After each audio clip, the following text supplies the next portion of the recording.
Get Andy to, oh, there's, Hello. hey, Andy, Hi. welcome. All right, so we have the three of us. We're ready to start. Okay. So welcome, everybody, to the Town of Hamilton Zoning Board of Appeals for Wednesday, April 1st, 2026. We have, well, we now have one project. We had two projects on the list to review. One was withdrawn because of the rezoning of downtown, so they will be going through the planning board to do their proposal. So we have a continuation of the public hearing for the applicant and owner, Kevin Puopolo, 85 San Fonzo Drive, Beverly, Mass. The property is located at 957 Bay Road, Assessors Map 24, Lot 12, Zoning District R1B. The application requests approval for a finding for the extension or alteration of a non-conforming use, structure, or lot to construct an office building with storage and a garage, an office building with 4 offices and on the first floor and 3 one-bedroom apartments on the second floor, an office building with 2 stories of offices, an accessory storage building.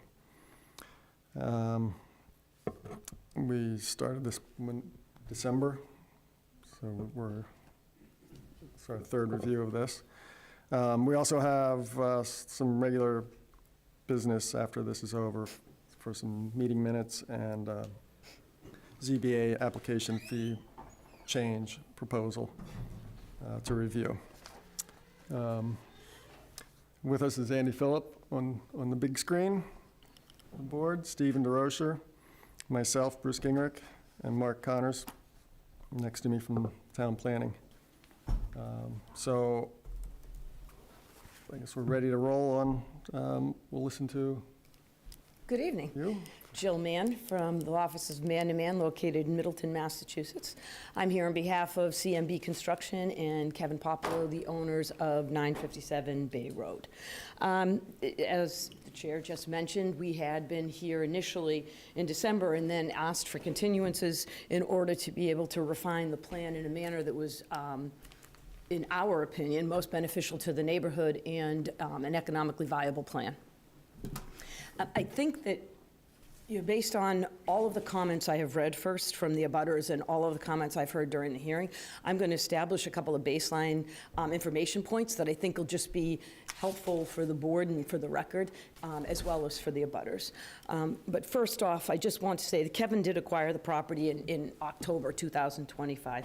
And at that time, he did confirm that the actual existing legal use for the property was a motor vehicle repair and service station, and that particular use had predated zoning.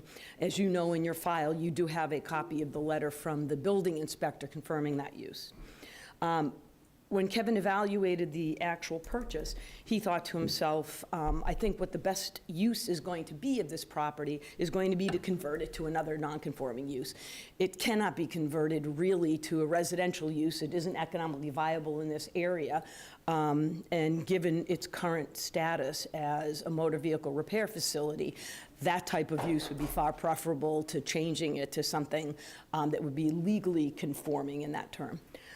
So he evaluated the various uses. What can I do with the property? He looked at the fact that the property can be renovated, the entire property can be raised, new buildings can be constructed, and he can put in a motor vehicle repair service facility that would be what I would consider to be modern. I did provide packages, in your package you have copies of what those would look like. It would be basically a quick serve.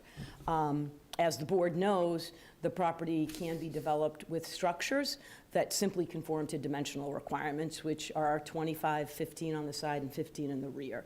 And then the building itself can occupy 25%. So for massing purposes, the building can be quite large. And as far as use, it could be a quick service automotive repair facility, and I'll get into some of the details of that. But Kevin thought that the best use for the property would not be to have the existing use continue. He thought it was better to convert from an industrial use to what he's proposing now, which is a mixed use, which would be consist of office space, accessory indoor storage, not the outdoor storage that's currently there, but indoor storage, and then allow there to be also the residential component, simply to continue that. And he had proposed a certain design at his initial hearing. The current design now, Mark, I don't know if you want to start to show, like, just maybe the design. Sure. What we had done was we listened to your comments about, you know, look, is there anything you can do relative to massing? Can you make this be, for lack of a better term, more harmonious? So what we did was we actually went, if you could actually go to the initial page where we show the front, yes. So what we tried to do is reduce the massing by only having there be 2 buildings in front. So we reduced the total run of buildings in the front line by about 40 linear feet in the front. We still have the center driveway, but we tried to do that to kind of handle that issue. The reason for the buildings and the number of buildings is obviously because you have to have an economically viable plan, and this, we believe, is. So the other changes were we did add some landscaping. Obviously, we added some fencing. We added some screening in the back. We were trying to make this very much look like a residential property. And from the look, this is the look of the property. As you can see, it is consistent with what a traditional look for a barn and for a house in Hamilton would be. So that's just the intro. So now I just want to explain a couple of things, and this is to address many, many of the abutters' concerns. There seems to be this real disconnect for what the baseline is. Everybody keeps saying, well, the existing use isn't a full motor vehicle repair, it's a hobby, it's this, it's that. That's not the baseline, that's not what the law says, and that's not what is protected. So for right now, we establish a baseline. What is the comparison for this hearing to say we're going from an existing legally permitted use to this use? So that's what this special permit is about. But what I need to establish, because it's clear that it's not understood, is what that baseline is. So when you look at this hearing, you have to say it's a motor vehicle repair facility. When do you establish that use? You establish the use, believe it or not, prior to 1954 when the building was first created. The use is a motor vehicle repair service station. The property actually has at least, well, it has 3 front-facing overhead doors, and then I think it has another overhead door behind. But on the interior, it has 6 operating bays and lifts inside. I mean, this has been an active motor vehicle repair service station. The fact that it wasn't fully utilized recently is of absolutely no import to what you're supposed to establish for the baseline at all. So the baseline is a motor vehicle repair facility with multiple bays and lifts. That's what it is. Ms. Lane, can I ask a quick clarifying question? You said it's been active, and you know that it's been active for the last 2 years. There have been like customers within the last 2 years? Yes, and that's what the building inspector, Ms. Phillip, yes. So when the building inspector actually issued his opinion letter, what he needs to do, and thank you, I'm actually going to address a portion of that. What he has to do is establish that the use has not been abandoned. Not reduced in scope, the guy is going into retirement, so he's kind of fading off a little bit, but what actually has been abandoned. For example, Ms. Phillip, when it first started before 1954, it was actually a gasoline pumping station. That use has clearly been abandoned. We're not saying it's a gas pumping station because since I think I want to say 70-something, I'm not 100% sure, but I know that use had been abandoned. However, the motor vehicle repair component had not been abandoned and had been actually in operation. It might have been a very light use, but it was in operation. So yes, and that was confirmed by the building inspector.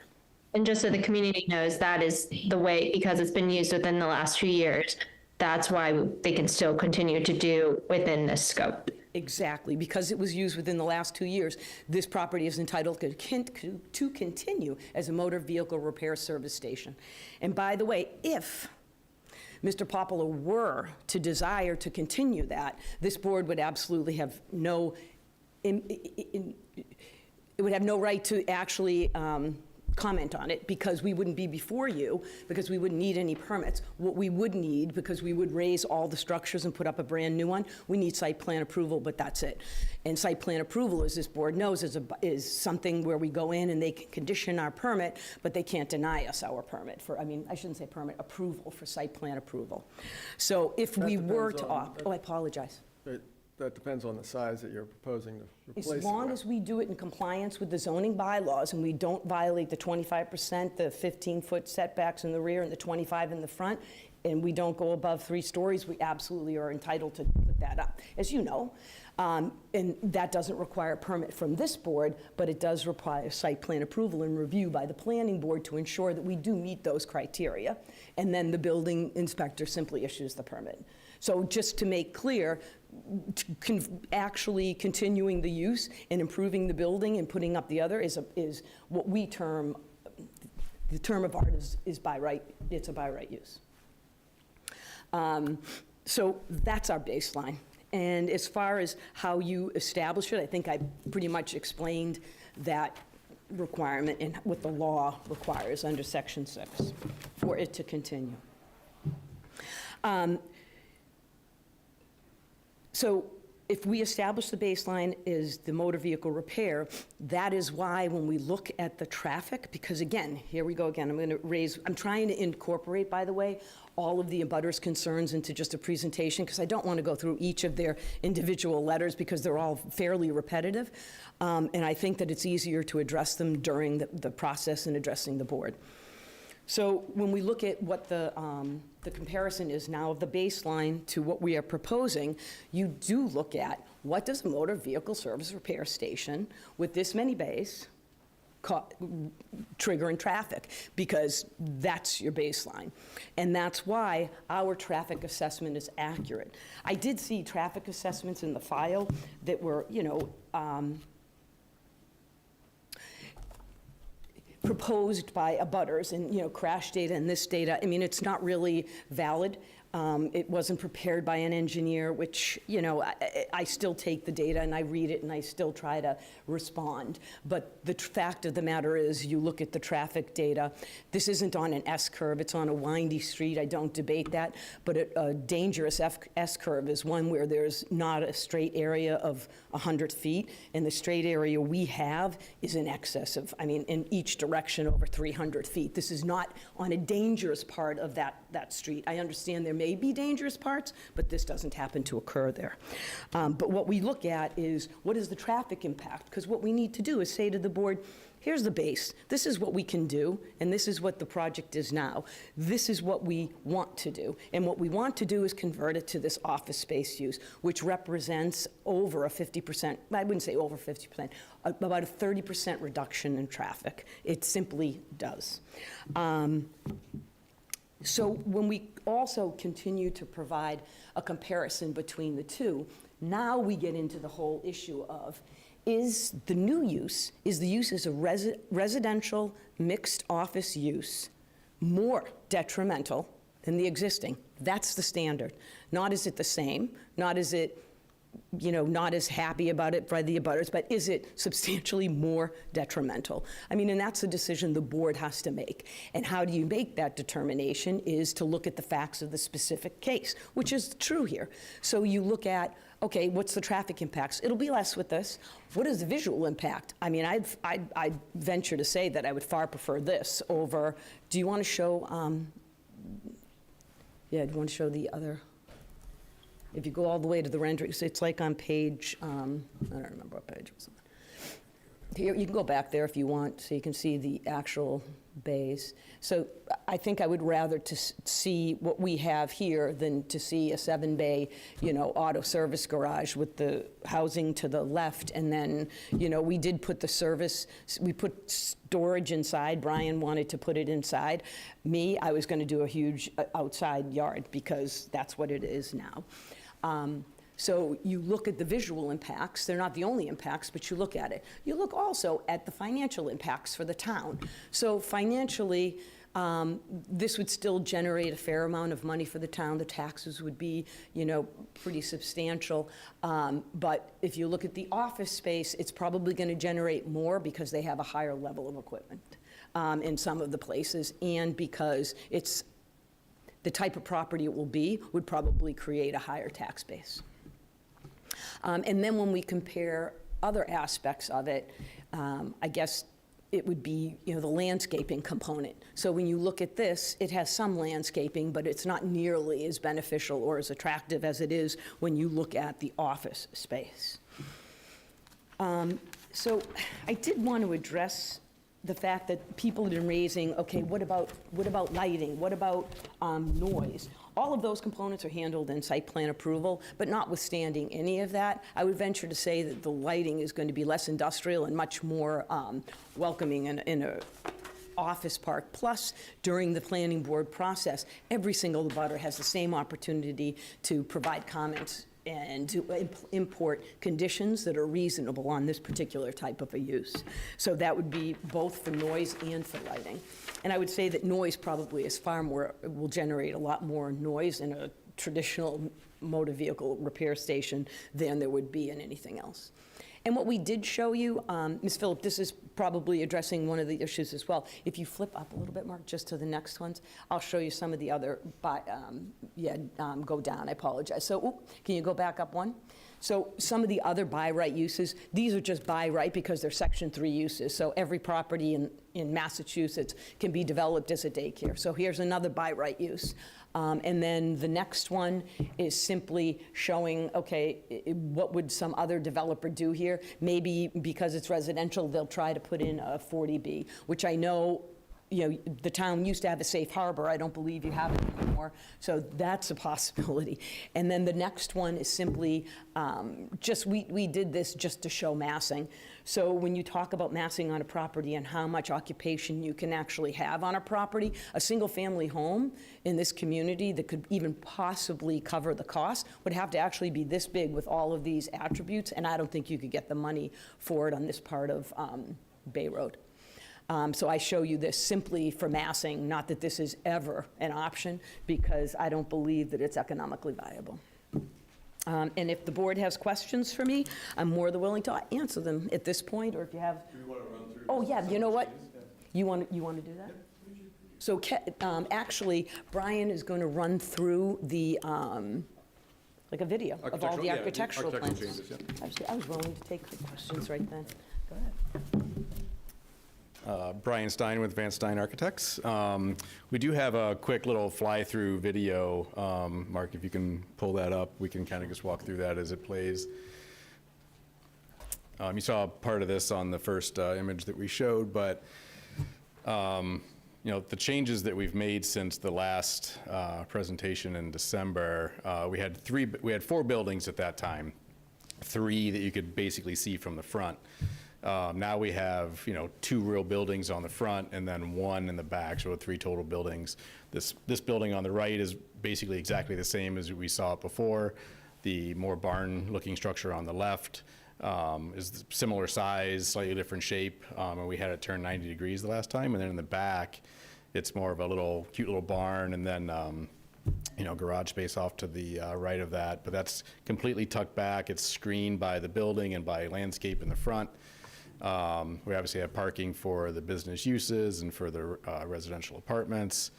This is just, a schematic of, what could be for fencing, what there could be for landscaping. But, you kind of get a general sense that, this type of use, and Kevin would do the landscaping up very nicely, and again, screen that back building as best we can, screen the buildings from the abutters in the back and on the sides, with fences or with softscape. So again, there's not a whole lot architecturally that's changed, other than we dropped 1 building and then changed the building in the back. And again, as you approach into the development, you're looking at a nice little barn, which again goes very well in this part of Hamilton, as do the other structures. And again, we actually dropped our building coverage to, I believe it was 18.2% from about 19, or 19.1 before. So we've reduced that overall lot coverage by 1% or so. And again, all the buildings meet setback and height requirements. You know, we're well away from the setbacks on the sides for the most part. So, yeah, that was our first scheme back in December with the 4 buildings and 3 on the front. That last one. Yeah. That one. That was the initial one that we showed in December, yes. Yep. That's the existing site. And that's the current site plan. Could you remind us what the change in square footage is between the revised plan and the previous Well, one? lot coverage is, again, like a percent or 1.1% less, so we're at 18.2% of lot coverage. I forget what the overall number of square footage is, but I have that. yeah, it's on each building plan, so. the- 11,439 square feet. Yep. You add them all up. Yep. Yeah, and that's the, you know, the, That includes porches, anything, it's, Structure. Yeah, and the front 2 buildings have essentially 2 stories. yep.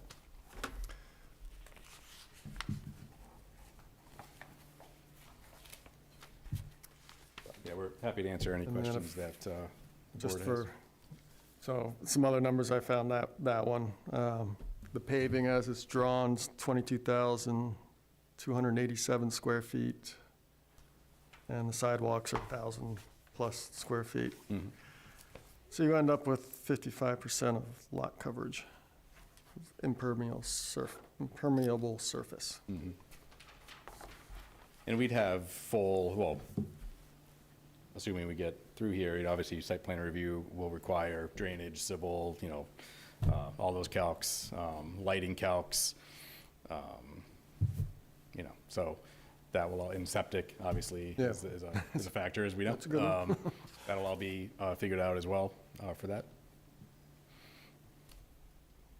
Yeah, there'd be a full drainage system to handle runoff.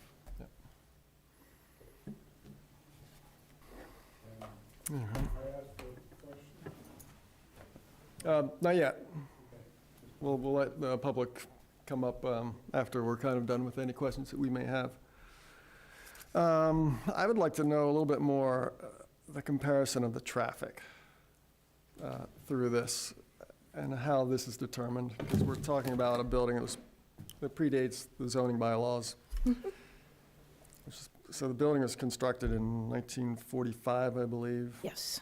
Um, So when the No. bill, yep, so you want, you'd like to know how we did the traffic assessment? Yeah, So, like, what so. are your parameters? Of course. So your parameters are actually the legally existing use from 1945, which was a motor vehicle repair facility. So you look at the reforms that are in the AASHTO reports. I mean, it's there. So the engineer that we hired, we told him we have a motor vehicle repair service center. We told him it currently has 3 to 4 bays. We didn't even tell him about the interior bays because we actually have 6 of them.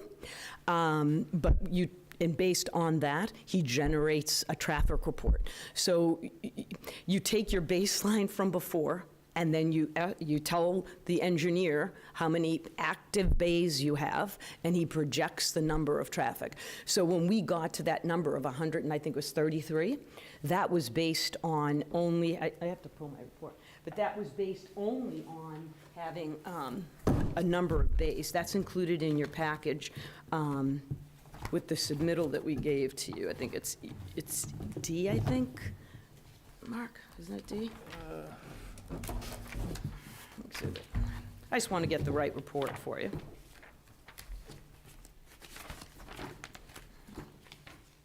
So this is from the original submission? Original. Yes, the original submittal. Usually I have little tabs and I don't, so I'm flipping myself through my own package. You think here it is. It is under D.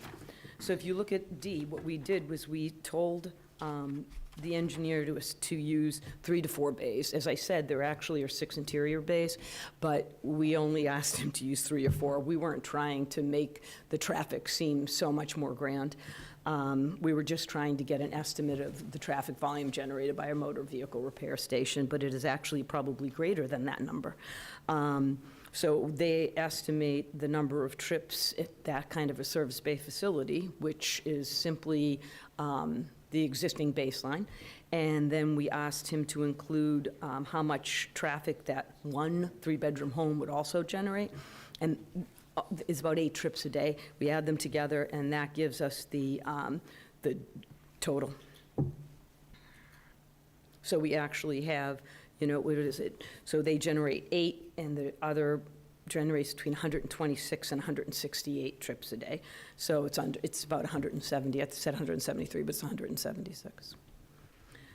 And and again, that's why everybody keeps getting confused, that the butters, when their comments to you, get confused and think you're supposed to use what the current situation had been when this man had let his use fall into kind of a retirement period. That's not the standard. The standard is the existing use at the time it was permitted, provided that use continued, regardless of how active it was. That isn't the way it works as far as non-conforming uses go. So we actually had our engineer estimate that, and then we asked how much it would be for us based on the number of office spaces we had and based on the residential use, and he came up with the proposal by Mr. Popolo of being limited to about 82 average trips a day. Office space does not generate a lot of traffic. I think everybody knows that. You look at them, you have people come in, maybe they leave at lunch, but they don't typically leave periodically through the day. With a But you motor, do have people coming and going to visit. sometimes you do, but as everybody knows now, that's why it's so low. So you still, 82 trips, obviously, with that much office space, doesn't mean it's just employees. They do actually estimate occupants as well. That's what the formula does. And it is based on an average. I'm not going to tell you it's definitely going to be 82. It could be 62. And in the current day, how many people actually go to meetings anymore? Many people now, unfortunately or unfortunately, use Zoom and use Teams and all different kinds of meeting formats. But that is the estimated average, as is the estimated average for the automotive repair. You don't know. It could be like the actual number. The variant is 126 to 168. There's a big range because it's not science. It's kind of a little bit of interpretation when you look at these numbers. But at least you're looking at the same type of information. You really are comparing apples to apples when you look, because both of them are based on estimates and certain market assumptions. To me, 133 trips a day for 3 bays, Nope, it is actually up to 4 bays, and yep, 4 bays. yeah. Now, don't forget, That's an awful lot of changeover for one day. so you have to remember it's in-outs, right? So it's not just one, it's in-outs. So it's probably, that is, you would think it's a lot, but you have to remember, you get deliveries, you've got employees, you've got people coming in, dropping their car off. It's a quick service place, so they do it based on an hour. If you have, I can do the math, if you have 4 bays, they operate 10 hours a day. That means you have 40 bay operations, right? And that's at minimum. And they come in, they come out, there's 80. Now you have your employees, now you have deliveries. It's not hard to get up there. It really isn't. And I'm not making it up. This is just, I realize it's hard to actually contemplate that that's the number, but it is. And it's based on the 4 bays, and it's based on an industry average. So is the office trips. So, and it does estimate all types of access.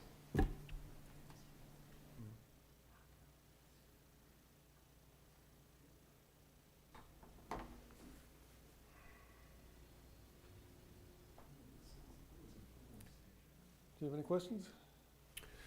I've got a couple of questions around process that are mostly just, they might even really be to discuss amongst the committee here, which, and maybe Mark has some answers to this, but it seems like one of the assertions is that a revitalization of the existing use would be by right and would be under permit, right? So if they just took the existing building and fixed it up and had 3 bays or 6 bays with 3 doors, that would be by right. That's the assertion. Do we know that that's correct? If the building inspector determines it's not an extension of the non-conforming use, it's by right. Yeah. So that brings me to my next question, which is that if it became a 6-bay, 4-door building, if that building was, or that building was torn down, or an addition was put on it, would that constitute an extension of the existing use? So I'm not an attorney, but I know part of this is it's really, we're kind of hypothesizing on what the building inspector's judgment is going to be. yeah, my understanding is that a lot of this has been sort of created through case law, and there's something called the powers test, which the building inspector uses to determine if it's an extension of the non-conforming use. And he looks at three things: whether the resulting use reflects the nature and purpose of the use existing when the zoning law took effect, which made it non-conforming, which in this case is a little tricky because that was back in the 1950s. 2, whether there is a difference in the quality or character, as well as the degree between the resulting use and the originally protected use. And 3, whether the resulting use is different in kind in its effect on the neighborhood from the originally protected use. So if any of those he answers in the affirmative, then it would have to go to the zoning board. Okay. If not, it's by right.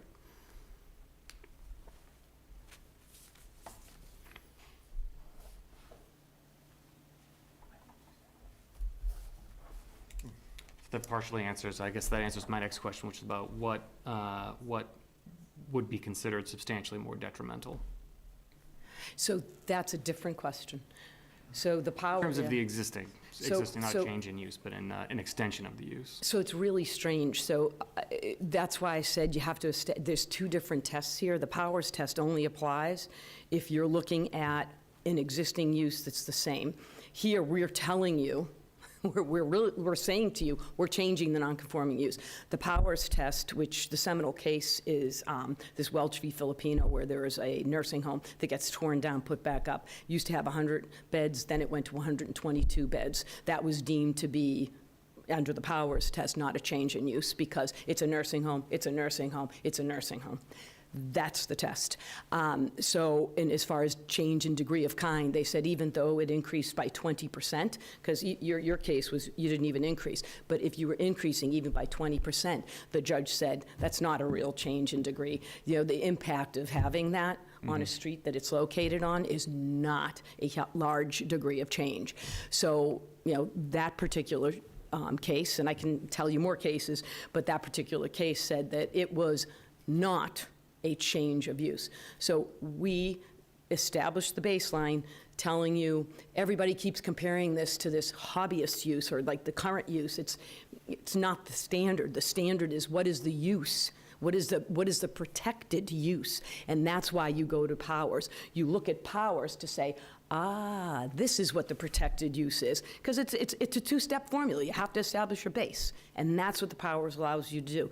Powers test says, here's your base. Now, when we want to answer the second question, and that's the question that we're asking you, is a change from this motor vehicle service repair station to a mixed-use office substantially more detrimental? That's the question for this Yeah. board? Yeah. That's the second question. And I was trying to establish the scope of the base by saying what constitutes a substantial extension of the use. To Right, help us establish the and it's base. kind of hard because we are telling you, I am not quibbling about this. The change to an office with residential is a substantial change in use, which requires a finding from you. Absolutely, that's your purview.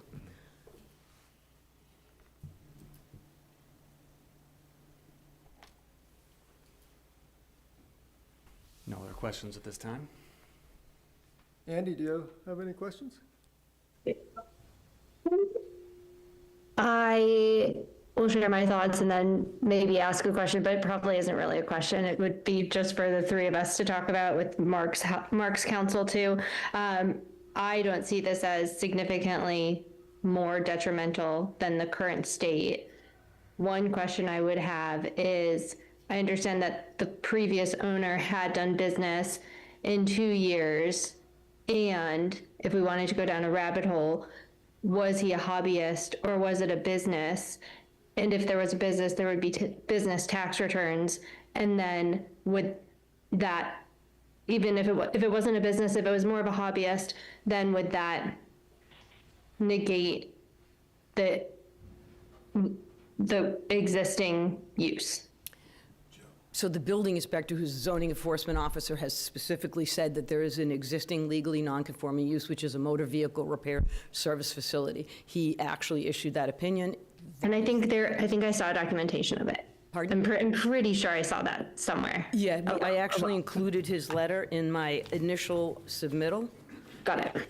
It is under, Like, he was a business. This wasn't like just a hobbyist guy who was like living there but not living there. Like, this was a full business. This was already existing. The use case was there. And now the committee's job is to say how much more, is this significantly detrimental to, compared to the state that it's in?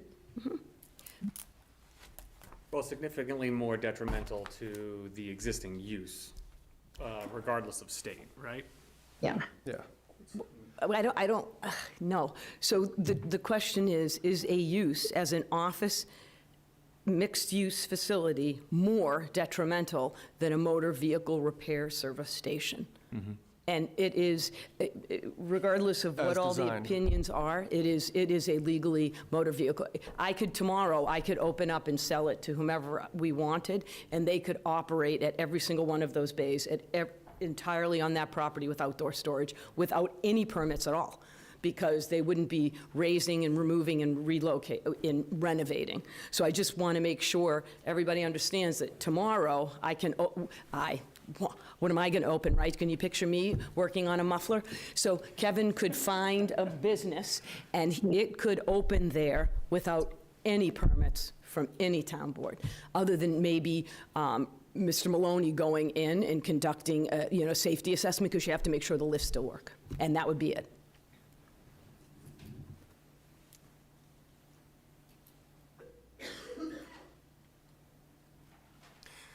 So my concern is the lot coverage, the 3 buildings there versus the 1 building.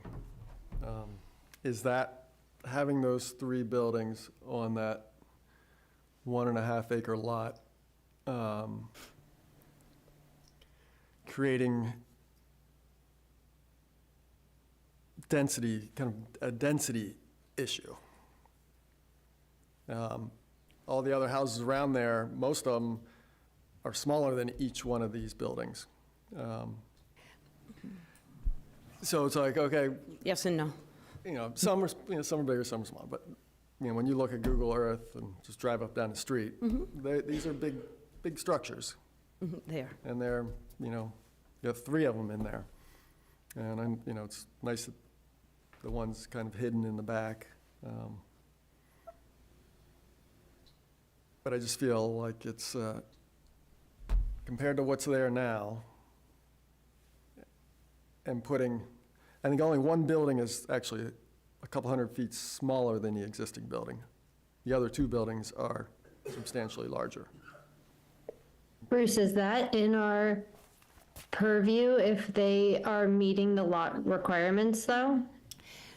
Well, that's one question I probably should have asked the lawyer, was, So. yeah, you have 25% lot coverage, that's yeah, we're- allowed. So you are. This is also a non-conforming use. It is. So what's there can operate, like you said, free and clear of any of us. But now that you're throwing in 2 other buildings that are larger than what's there already, that becomes, that's a sticky point for me. Yeah. So the litigable standard would be, is it substantially more detrimental? So you would actually have to, for lack of a better term, you would have to prove why more buildings caused more detriment. So, for example, okay, being below the density number but above what is there currently, why is that more detrimental? Like, you actually have to make a finding of what makes it more detrimental. And I don't know how you do that. Like, because the more buildings don't generate more traffic than what's there. The more buildings don't make it, violate the zoning density. The more buildings, while I agree, you have, these buildings are bigger than most buildings, but if you look around, many of those buildings are almost all of this area, except for maybe, I think, 4, I think when I did the assessment, are all on legally existing non-conforming lots. They're all very, very small lots. None of them are 40. So you have legally non-conforming lots everywhere that actually violate probably the density coverage. I don't know that to be true. I haven't done the assessment, because they're legally existing non-conforming lots, legally existing non-conforming structures. I'd say substantially the entire neighborhood. But they still have more space around them Well, than but- this setup. but do Because they? you put 3 on a very small lot. I don't disagree that we have 3, but why is it detrimental, I guess I would ask? Like, so, No, I know. that's why, the to question, Ms. Phillips' point is like, you have to actually say, okay, this is my issue. Like, I'm not trying to tell you how to do your job, but the way the case law works is you say, okay, it's substantially more detrimental. And what the courts look at to defend your position is, why is it more substantially detrimental? And it can't just be, you can't just make a statement. There has to be factual support to actually, I guess, again, to say the word again, to support that argument.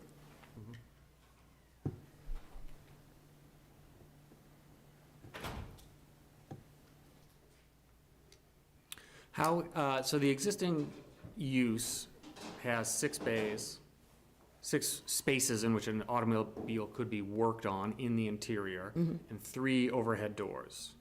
There might be 4 one back, but just 3 face the street, yes. The back garage has 6 regular-sized overhead doors and 1 extra-large overhead door in the back. What makes that not substantially more detrimental than the existing?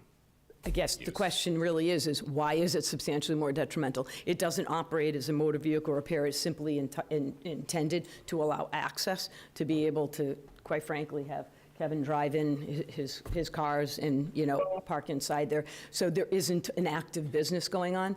So that is most certainly not substantially more detrimental. But there will be active business going on in the 2 front buildings. It will be That's offices, yep. The goal is to use that rear structure as a storage space. That's his intention, but I think that part of what we're tasked with assessing is not just what is the current owner's intended use, but what could this be used for in 20 years? What could it be used for in 100 Understood. years? So that defense is actually called speculative concerns, and it's like, the case law calls them undifferentiated fears, which are actually not permissible and not used to be a defense because they're speculative. You can't assume that there will be a violation. So, for example, I'm not assuming a violation. I'm assuming a business being operated out of that garage. in the they back. cannot. That's the point. So if there were a business being operated out of that, for example, I don't know what business could operate out of that. Like if somebody were to do a small motor vehicle repair, tire changing facility, it would be a violation. You could shut them down immediately because that's not permitted. That's, again, a non-conforming use. Once we abandon the non-conforming use for the motor vehicle, we can never reestablish. That is clear, and that is in the case law. So once we say that this is what we're using them for, this is what we're going to do, they are not active businesses, then they can never be. We would have to come back here because it's a legally existing non-conforming use. There is no difference. So what I establish on the day you tell me that, okay, this is not more substantially detrimental, now you've created the new baseline. I can't do a thing unless I come back here that deviates from that new baseline we establish. Yeah, I feel like there might be some nuance in the use there, and that there could be uses that are not strictly storage that would still be permissible on the property under mixed use. I mean, we can discuss I don't know what they would be, but I can tell you that you're not allowed to have. I don't think we have to know, I'm sorry to interrupt, but I don't No, think we have to know please. what they could be, right? They No, just have but- to be Yep, you're right. possible. So what we would have to do is just say what we're allowed to do and not, so I always tell people the best way to ever do anything is to say what we can do, because when you try to say what we can't do, you're never going to get it all, right? Never. So I think we know that Kevin wants to use those buildings as storage. I know that Kevin wants to be able to park in there. I know that Kevin wants to be able to bring cars in there. I know that he wants to be able to store some materials in there for his business. I mean, he can speak to it better than I, but it would clearly be, I mean, I think, Kevin, am I wrong? We're going to establish it as storage.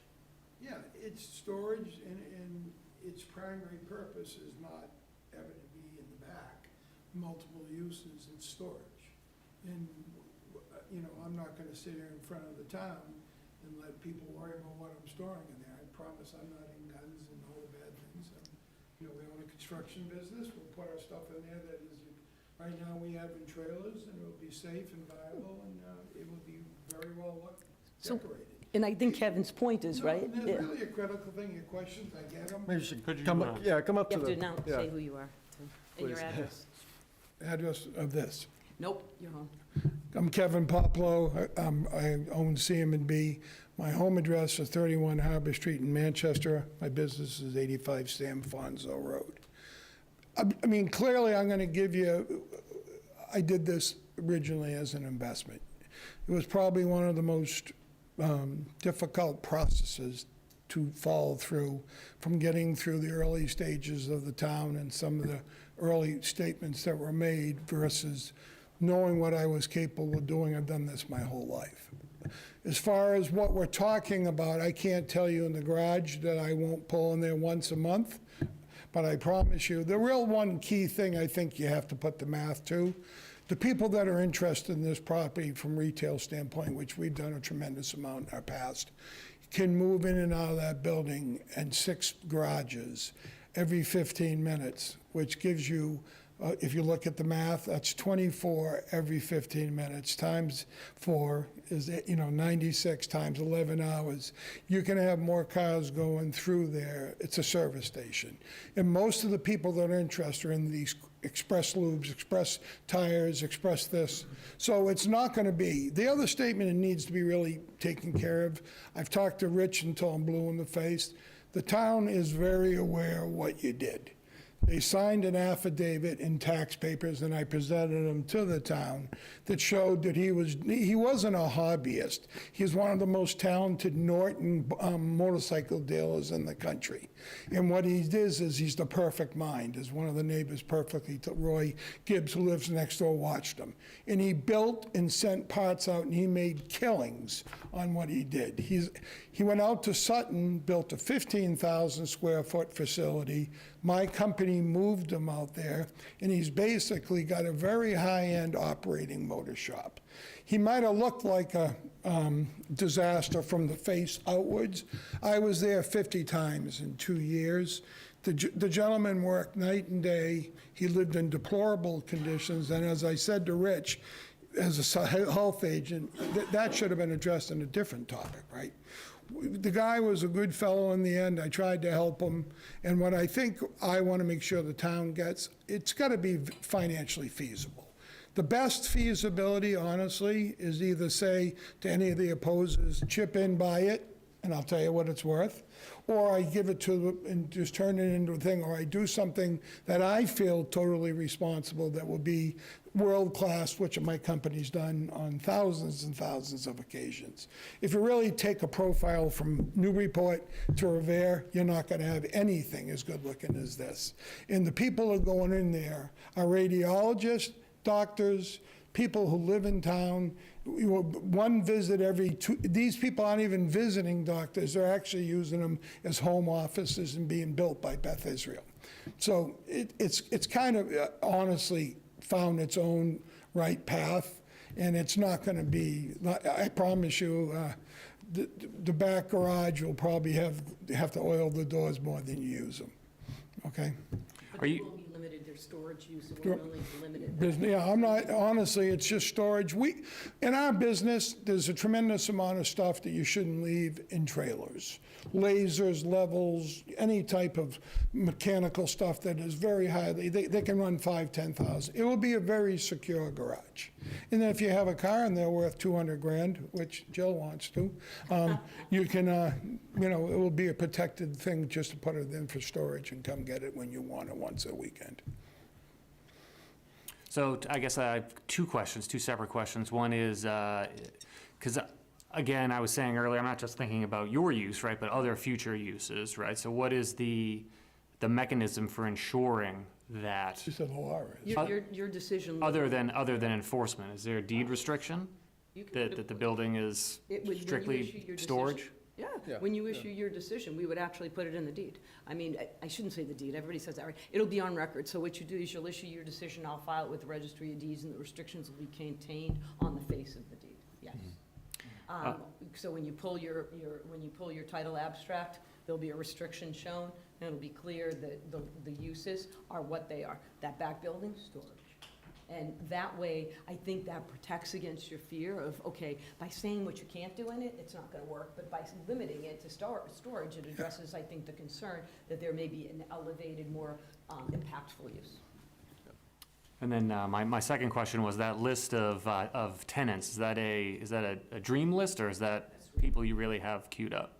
Well, I haven't queued anything up because I had to go through this process. I mean, in all deference to you, Rich is a very strong, capable person who put me through more than most people would go through, including meeting Mary Ellen and being greeted down there. What you can and can't do, I know what I can do.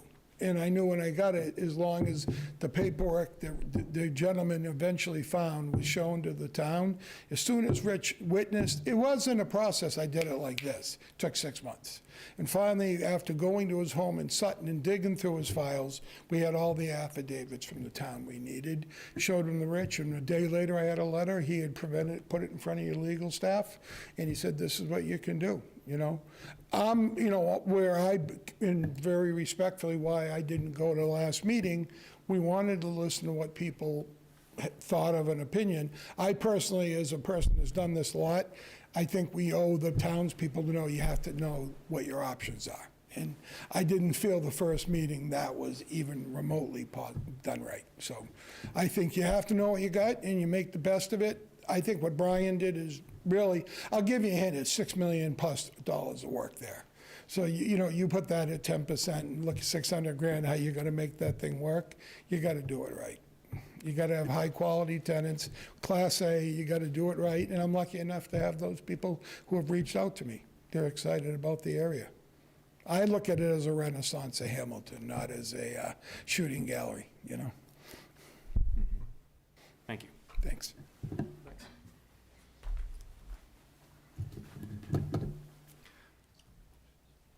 All right, if we don't have any more questions, maybe we'll take comments from the public. Who would like to come up first? Okay. State your name and your address or John connection. Raymond, 62 Gardner Street.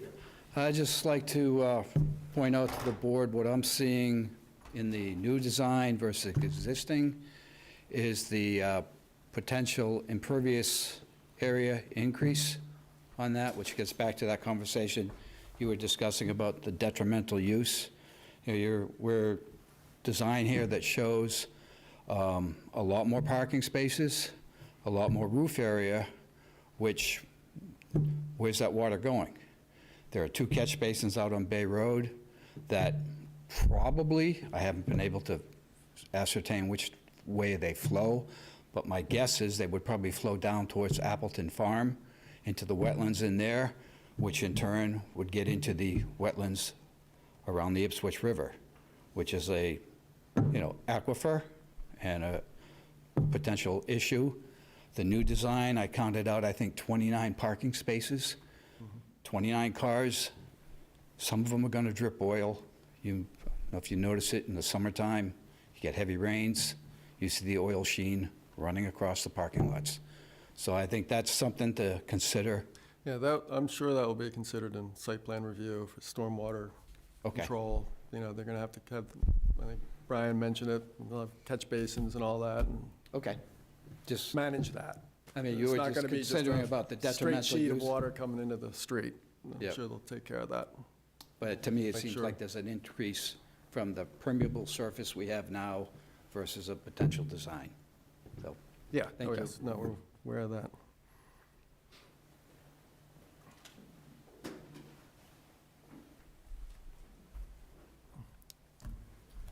Hi, I'm Charlie Woolkit, 900 Bay Road, Hamilton. I think you've got a great lawyer, by the way. I think you've really spelled this thing out pretty well, but I've been living here my whole life in the neighborhood. I hung out that gas station when I was a little kid, and I'd like to sort of counter some of what's been put forward.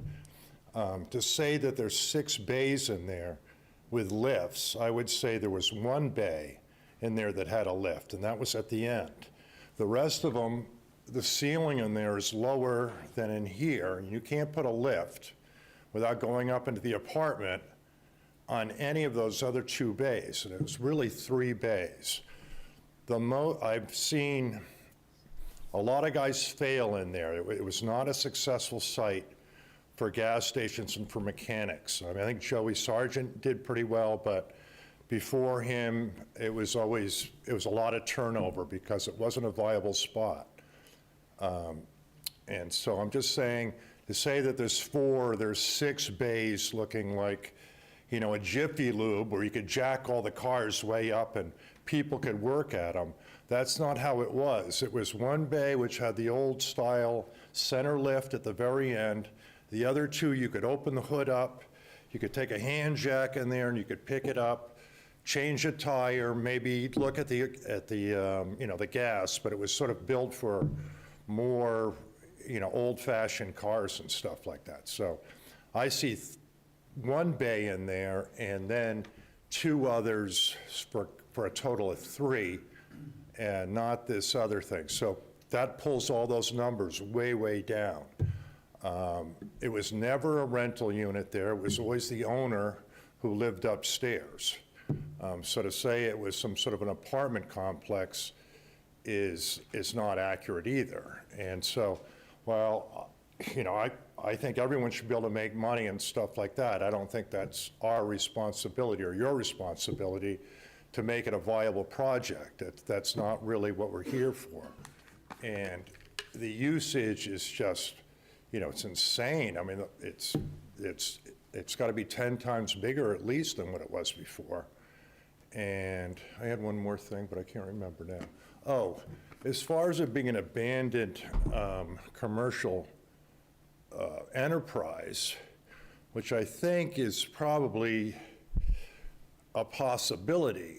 There wasn't much going on there for the last 5 years. And I know the building inspector said it was running, but I think the easiest way to prove that would be to see some tax returns, as we're all filing our taxes right now, being in April. And if he was running a viable business, I would think he would have had to show it that way. Thank you very much. Thank you. If you could just maybe wait. I can take the mystery out of this really quick. Okay, real quick. Come up to the microphone, sir. Yeah, please. No, you know, no. The town is responsible for what you have. This gentleman filed with the town his tax and filed that in 2/24 of December. Yeah. He was ceasing his business, ending it, and he did it. His business, Rich has reviewed his bills, his invoices. He sent things all over the world. We took his Federal Express bills. Now, as far as what Mr. Wolcott said, I appreciate that it only has, many of us have done car changing of tires with, you know, tire jacks, on ramps. You know, what Joey did, who was a friend of mine, and what other people did, I grew up in the town of Hamilton, lived here my whole life. You can't justify what a gas station is by what it does. If a gas station's a gas station, you can put a car, one guy's changing the air filter and the other guy's doing tires, and they use the ramp when you want it. That's just an efficient business. As far as what it comes to as a business that's being used, it's a service station. And it had the space for 6 cars within it at one time. And I don't think, none of us are here to try to go back to 1950 and, you know, put active, you know, AI to it and turn it into something it wasn't. Okay, thank you. Yeah, we didn't get a chance to walk through the property to see what's inside there. So we have to kind of take your word on what's happening in there. Hi, my name is Mitch Wondolowski. I'm at 988 Bay Road, which is actually, I mean, this property that we're talking about is on an S curve. 1A, as it heads north out of Hamilton, basically, it goes left, and there's a couple roads that head out, I think it's Moulton and another one, and then it goes probably like about, I would say, maybe a quarter of a mile, and then it takes a right, and then it heads up to Appleton Farm and past New England Biolabs and that. We've been there for probably like 10, 12 years now. The business really has, I believe the guy is, a great motorcycle guy and the whole bit, and we experienced, and we saw that all the time. He never had employees, all right?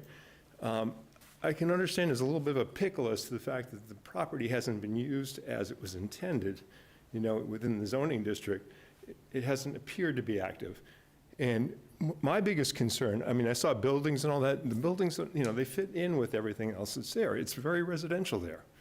And my problem is the traffic, all right? 1A, as it goes through there, the road isn't built, it doesn't have a big shoulder. If you go up by New England Biolabs and the farm, Appleton Farm, that road widens out so people can go in, come out and all that. So today, there hasn't been any activity.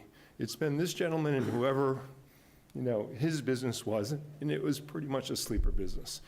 To put a service, I guess my concern is the traffic.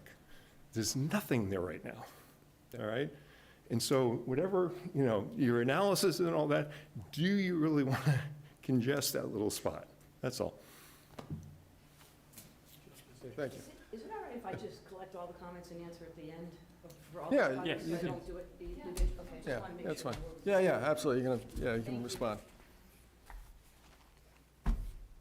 Hi, I'm Christy Heath. I've written a couple of letters. I'm also concerned about the traffic, and I've seen a few accidents there that are right in front of the building that we're talking about. And back in 1954, when this was, I guess, grandfathered in for the zoning bylaws, and again, I am not versed in all this, so I apologize to everyone, because this is like my first time ever doing this. There weren't two schools there within like a half mile. And doesn't historical data mean anything here? Because of the traffic, I've lived there for 10 years. There's been nothing, just one person going, barely even leaving sometimes. I've never had any traffic. We are directly across. We have 6 cars in our driveway. If you add a parking lot with 26 cars, it's going to substantially raise the amount of traffic in that area. We also have buses. I don't know what happened. I don't think there was buses way back in 1954. I don't know, because we didn't have the 2 schools there. But this is going to raise that amount of traffic on that S-curve, and I think that is very detrimental to that area. Let me see what else. Let's see. Excuse me. I feel like if we can't, like if it is, how come this isn't already detrimental? I'm missing something, because it's going to be an increase in traffic, substantial over 10 plus years. And if that can't be That's the- seen, I'm like, That's the goal of this committee, is to okay. evaluate To make that. that But like the determination. historical use is so small, and nothing against the man. Oh, sorry. Sorry, I think my husband, we're both on calls. The downfalls of Zoom, sorry. What I was going to say, you had asked, historic, does historic take into account? And yes, historic does take into account for the use of the business. So while it was only one person being underutilized, that use case has X amount of cars, and that's what we are comparing now. And that's what the applicant has done their findings from. So even though those were not used? Even though they were not used. It's zoned, and when they pull the traffic data for these surveys, even though it was underutilized, they're still able to pull from that section of business. Okay. So like I said, if they go in tomorrow and revitalize the building and make it operational, fully operational to its max capacity, we wouldn't have any say about that. And they would have just the regular flow, whatever the flow may be. It'll be a lot more than what it has been historically in the last 10, 15 years, but that's But a still, it good would be. business working, Yeah, you know. it would be less than what they're what they're coming up with now. Well, that's where Plus, if you the put a analysis service comes station in. there, yeah. And like I said, I haven't been in the building, so I don't know what it's like. You know, if it's really tight in there, as the one gentleman said, pulling, you know, there are back-to-back cars in there, you're not going to get the flow that they're saying as a normal, real open-air shop would have. Okay. I also wanted to. So that's, you know, so in my mind, those numbers are a little inflated for how this structure is and probably how it's used. But I haven't been in there to see it, to really to look at it and figure out how it could, how much traffic it would create. From what has historically been there, it's going to be a lot more. Well, yes, the new And one will be. Okay. Definitely, I'm not arguing that. What, okay. And I also want to give you this is also for traffic. Just the current use versus proposed. traffic use. Do you know anything about those accidents? I do, I was present on those, and they were The cause? so scary. What? I do. You know, what was the cause of the accidents? What? What was the cause of the accidents? They were motor vehicle accidents coming around the S curve, and they missed they were going, the speed limit is 30, and some people go a lot faster than that around the corner. So many people fly through there. We also have cops that sit there sometimes to catch speeders. But I believe that they just came around the corner, and I didn't see the action, but they hit something in the side, and both times, the cars have ended up right across the street from 957 Bay Road. And I really want you to take that into consideration, because they were awful. Well, And I'm sure it think is, and some- you know, accidents are awful, and they Yeah. happen a lot, and they happen in strange places. And Yep. I But passed on- one a yeah. month ago that was on my street, and I'm like, Sorry. how did that happen? But to They add more, happen. yeah, but to You know, add more I don't traffic know if it's doesn't give much them more more. there than it is anywhere on the rest of the road. So that's what I don't think that's a hot spot for accidents. I don't know, but I would imagine is. there's a fair amount It is. all over. Yeah, it is. I'm sure there are accidents everywhere, but there have been a number of accidents there that have been frightening, and I think adding to that traffic flow is not going to help. We also have bus stops there now where there was not, like, a school created in 1954. That came later. So I want to be more protective of the traffic through there. I think that's all I have.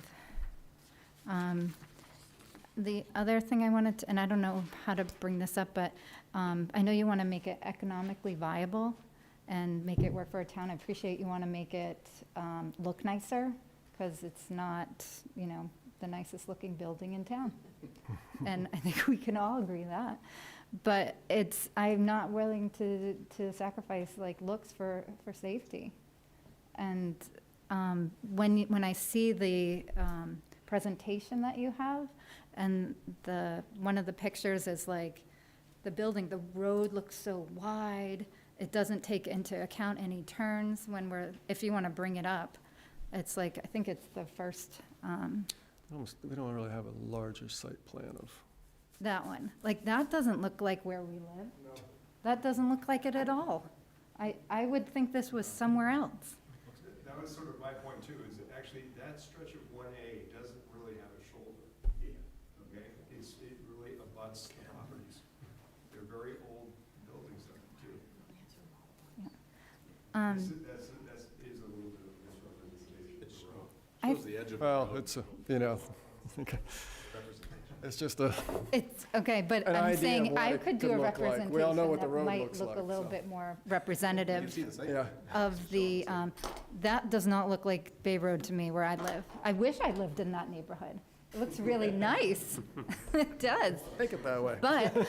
But I'd not sacrifice it. If it had a road that wide, then maybe it could be viable, but it isn't. And it is on an S curve. Well, a road that wide will create faster speeds too, so, Yeah. you know, there's The other trade-offs. thing is, if we're, like, is it our job to make this economically viable?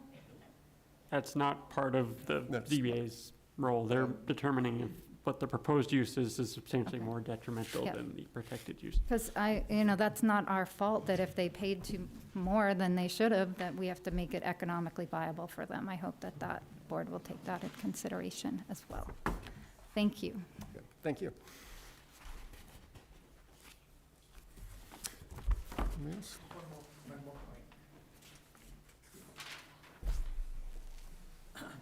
Warren Gray, 935 Bay Road. I just want to make a simple point. I've lived at 935 Bay Road for 58 years, and I have seen all the different owners go through that garage there. And believe you me, it's only been a one-man operation, always. Maybe an assistant. But to say there was 133 cars a day going out of that property is absolutely ridiculous. It's always been one man, and there's never been any heavy traffic ever in that garage. And to convert it to what we're seeing today, the difference in the traffic is just going to be astounding difference. I think you can agree. So, I just want to point that out. Thank you. You have someone waiting on Zoom as well? We're going to take all the people in the room first, and then we'll give the people on Zoom a chance.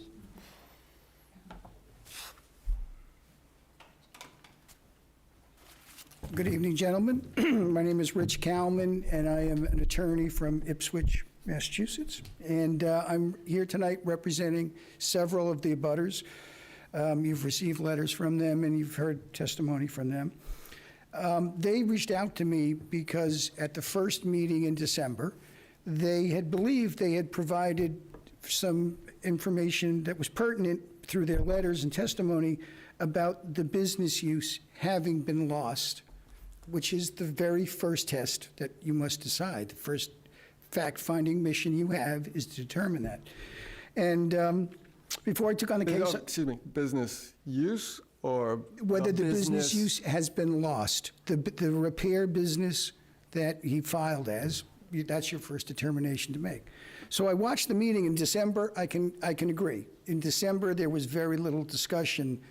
It was simply, this is a use that is non-conforming, grandfathered. Tonight, I am glad to hear that there's finally more discussion of whether or not the use was lost. And I'd like to give the board 2 minutes of background as to why I'm here and what the personal experience I have, and then I'll go into a presentation, 15 minutes, but it's going to be a bit of a novel one. So I've been practicing 40 years, 35 of it in Ipswich. I am an attorney that typically represents developers, petitioners, just as Ms. Mann does.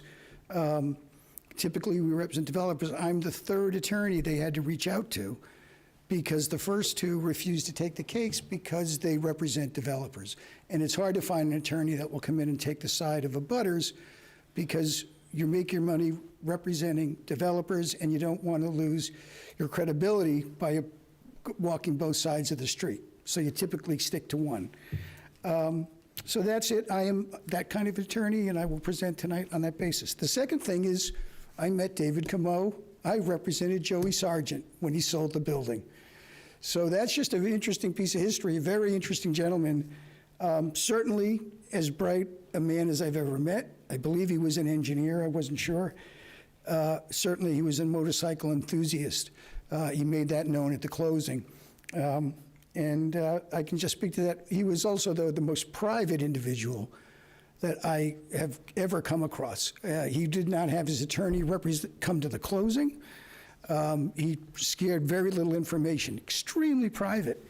Yet about 6 or 7 years ago, he called me, and he said, Rich, do you have any clients who might want to have a 40B developed on my property? And I remember he put up a sign that said 40B opportunity. I don't know what year is, but I'm sure there are people here that can remember it because I drove past it. And I said, look, I'll check in to see if I have some clients. And about a week later, I walked onto the property just because I was driving by. And he could not get out the door fast enough to shoo me. You will remove yourself immediately. Even though he'd called me a week earlier saying, hey, you know what, do you have any clients? I was just stopping by. It was just to give an indication that he was the most private person that I know. So I am here tonight now to speak on behalf of these abutters, and I will tell you that I've watched attorneys who speak for abutters come in very animated, telling a board, this is what you must find, this is what you must rule. And I sat in Ms. Mann's position, and a lot of those attorneys, it was counterproductive to speak to a board and tell them what they must find. So since I am a developer's attorney, and that is how I've always presented, I'm going to present tonight as if Mr. Coppola had come to me, Pupolo, excuse me. If he had come to me, Just call me Kevin. no, Mr. Pupolo, I'm just going to present as if he had come to me, and this December, nothing had ever occurred yet. And he had come to me and he'd said, Rich, I just bought a building on Bay Road, and I'd like to know, I'd like to propose a mixed-use development there. And after I said congratulations, I'd say, okay, so you tell me, you believe this building has a pre-existing grandfathered industrial use for repairs. You believe that? And I said, the very first test we're going to have to overcome before the board ever gets to the proposal you want is you have to give them irrefutable, independent evidence that the business had been operational for the last 2 years. That's what the board is charged with, and that's the standard in every case. Is that the limitation of 2 years? 2 years. It's in your own bylaw. I haven't quoted it yet, but I'm coming to that. And I said, we've got to get our ducks in a row because you can expect the neighbors to show up. And the neighbors have been witnessing what's been going on for the last 15 years. They're going to speak to the fact that there's been no traffic. And it doesn't really matter that he's been filing doing business certificates as anything, because anybody can file one. The zoning board has to go through a very in-depth study, and we're going to have to demonstrate that he was doing the repair business, because that was the grandfathered use based on, Joey Sargent and everybody who came before him. So I said, here's the first thing we're going to have to do. We're going to have to get some records from Mr. Camo. We want to have something to demonstrate it, because if we can't demonstrate independent evidence, well, the opening chapter of the Hamilton zoning bylaw says the purpose of this bylaw is to improve the town by encouraging the most appropriate use of the land. Number one, it's what every board in Hamilton is charged with. Zoning board, Conservation Commission, Planning Board. You are charged with the purpose of improving the town by encouraging the most appropriate use. Well, guess what? The town already spoke. They passed at town meeting a zoning bylaw that said this area is residential use. So Mr. Popolo, we're going to need some records. Because besides that it's already, the use is not permitted, and that you have to demonstrate it's continued, well, every town in Massachusetts has a bylaw that says if a grandfathered use is not maintained for 2 years, it's lost. So 5.4 of the Hamilton bylaw says a non-conforming use which has not been used for a period of 2 years shall lose its protected status and be subject to all of the provisions of this bylaw. So, Mr. Popolo, we're going to be up against a big uphill climb here, because this wasn't an active going business that you can clearly say. I mean, the zoning board, the Institution for Savings had to come before this board to get approval, but that's because there was a nursery, Hamilton Gardens, that operated for 25 years. There was no question that it was a commercial use, and then it was shifting over to bank use, and they could meet the test. But I said, this is not this. Every single case when you get this before a board looking to extend or alter a non-conforming use, it's all driven by the facts. And I've lost cases, Mr. Pupolo, I gotta be honest with you. I've lost cases and I've won some. The perfect example was up in Rowley. There was a Corvette dealer. He had a sign outside that he repaired Corvettes. And he wanted to extend his business to also sell cars, used cars. Well, the zoning board, there was almost very little activity. I represented him. And he acknowledged, you know, we went in there once in a while, but he said, look, I really did work on cars. Well, the zoning board made him bring receipts. They made him show that he actually did the work. And he was approved because he could back it up with independent data. The one in Ipswich that was really famous in the town was the Melanson Boatyard, which had been in use as a boatyard right on the waterfront in a residential neighborhood for years.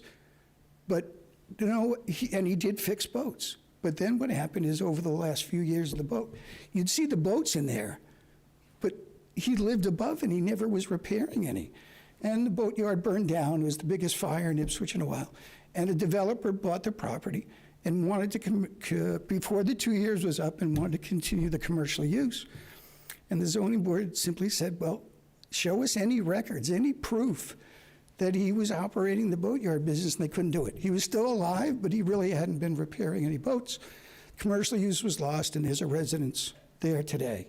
So, Mr. Pupolo, we're going to have an uphill battle because you already know that neighbors will testify that there's been so little traffic. And that's going to be one factor that this board's going to have to consider. Yes, there may be a letter from the building inspector, but that's just another factor. What's that based on? Did the building inspector go out and actually see him repairing motor vehicles?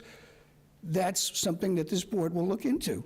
So we're going to have to really be prepared when we come to this zoning board to demonstrate with facts, because otherwise, the town of Hamilton has already spoken. If you cannot prove that this business has been continued, it's lost. And there will be residential houses there.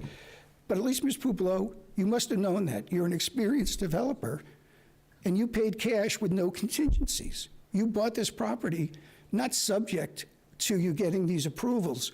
So the good news is you've already figured out that even if the board denies your request, you're going to make money off this, or you wouldn't have bought it without contingencies.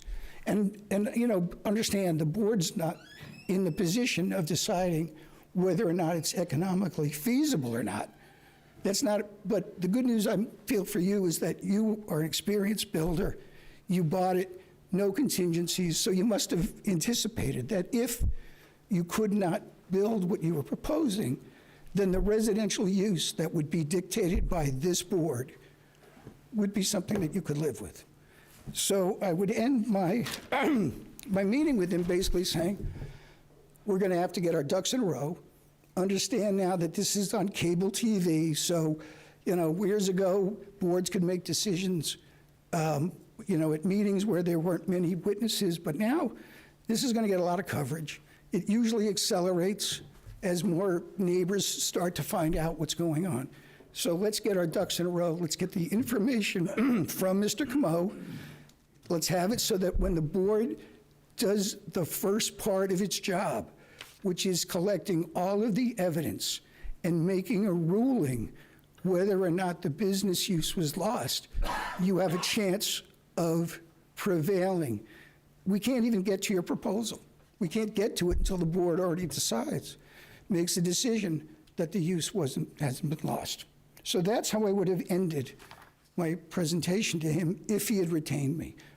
And here's now, I'll just speak, and by the way, I prepared this tonight not knowing what was going to be said by any of the abutters. So I'm glad to hear that it came up tonight.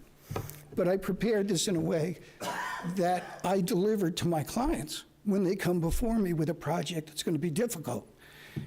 And what I'm going to say, based on what I've heard tonight, is that the baseline is the last 2 years.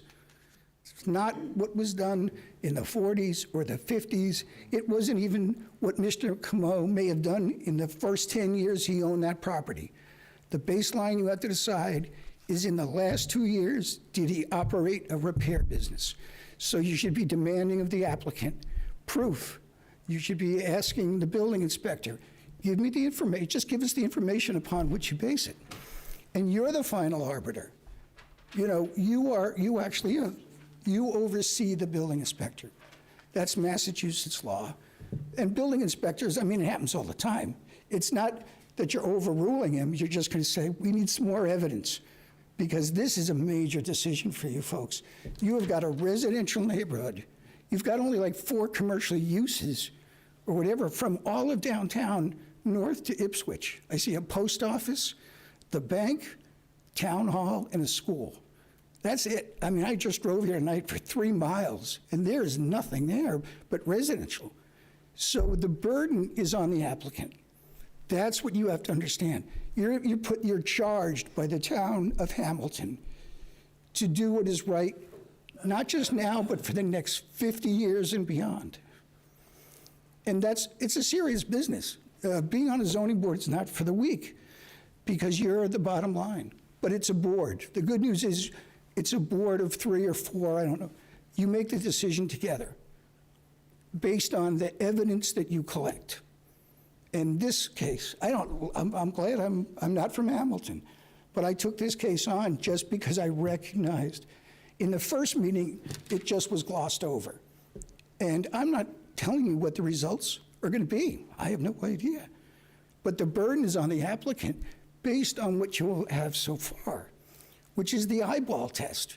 The best eye test of whether a business has been operating is how much traffic was in and out of it. So we know there's been almost none. So now you've got to say to the applicant, well, produce some.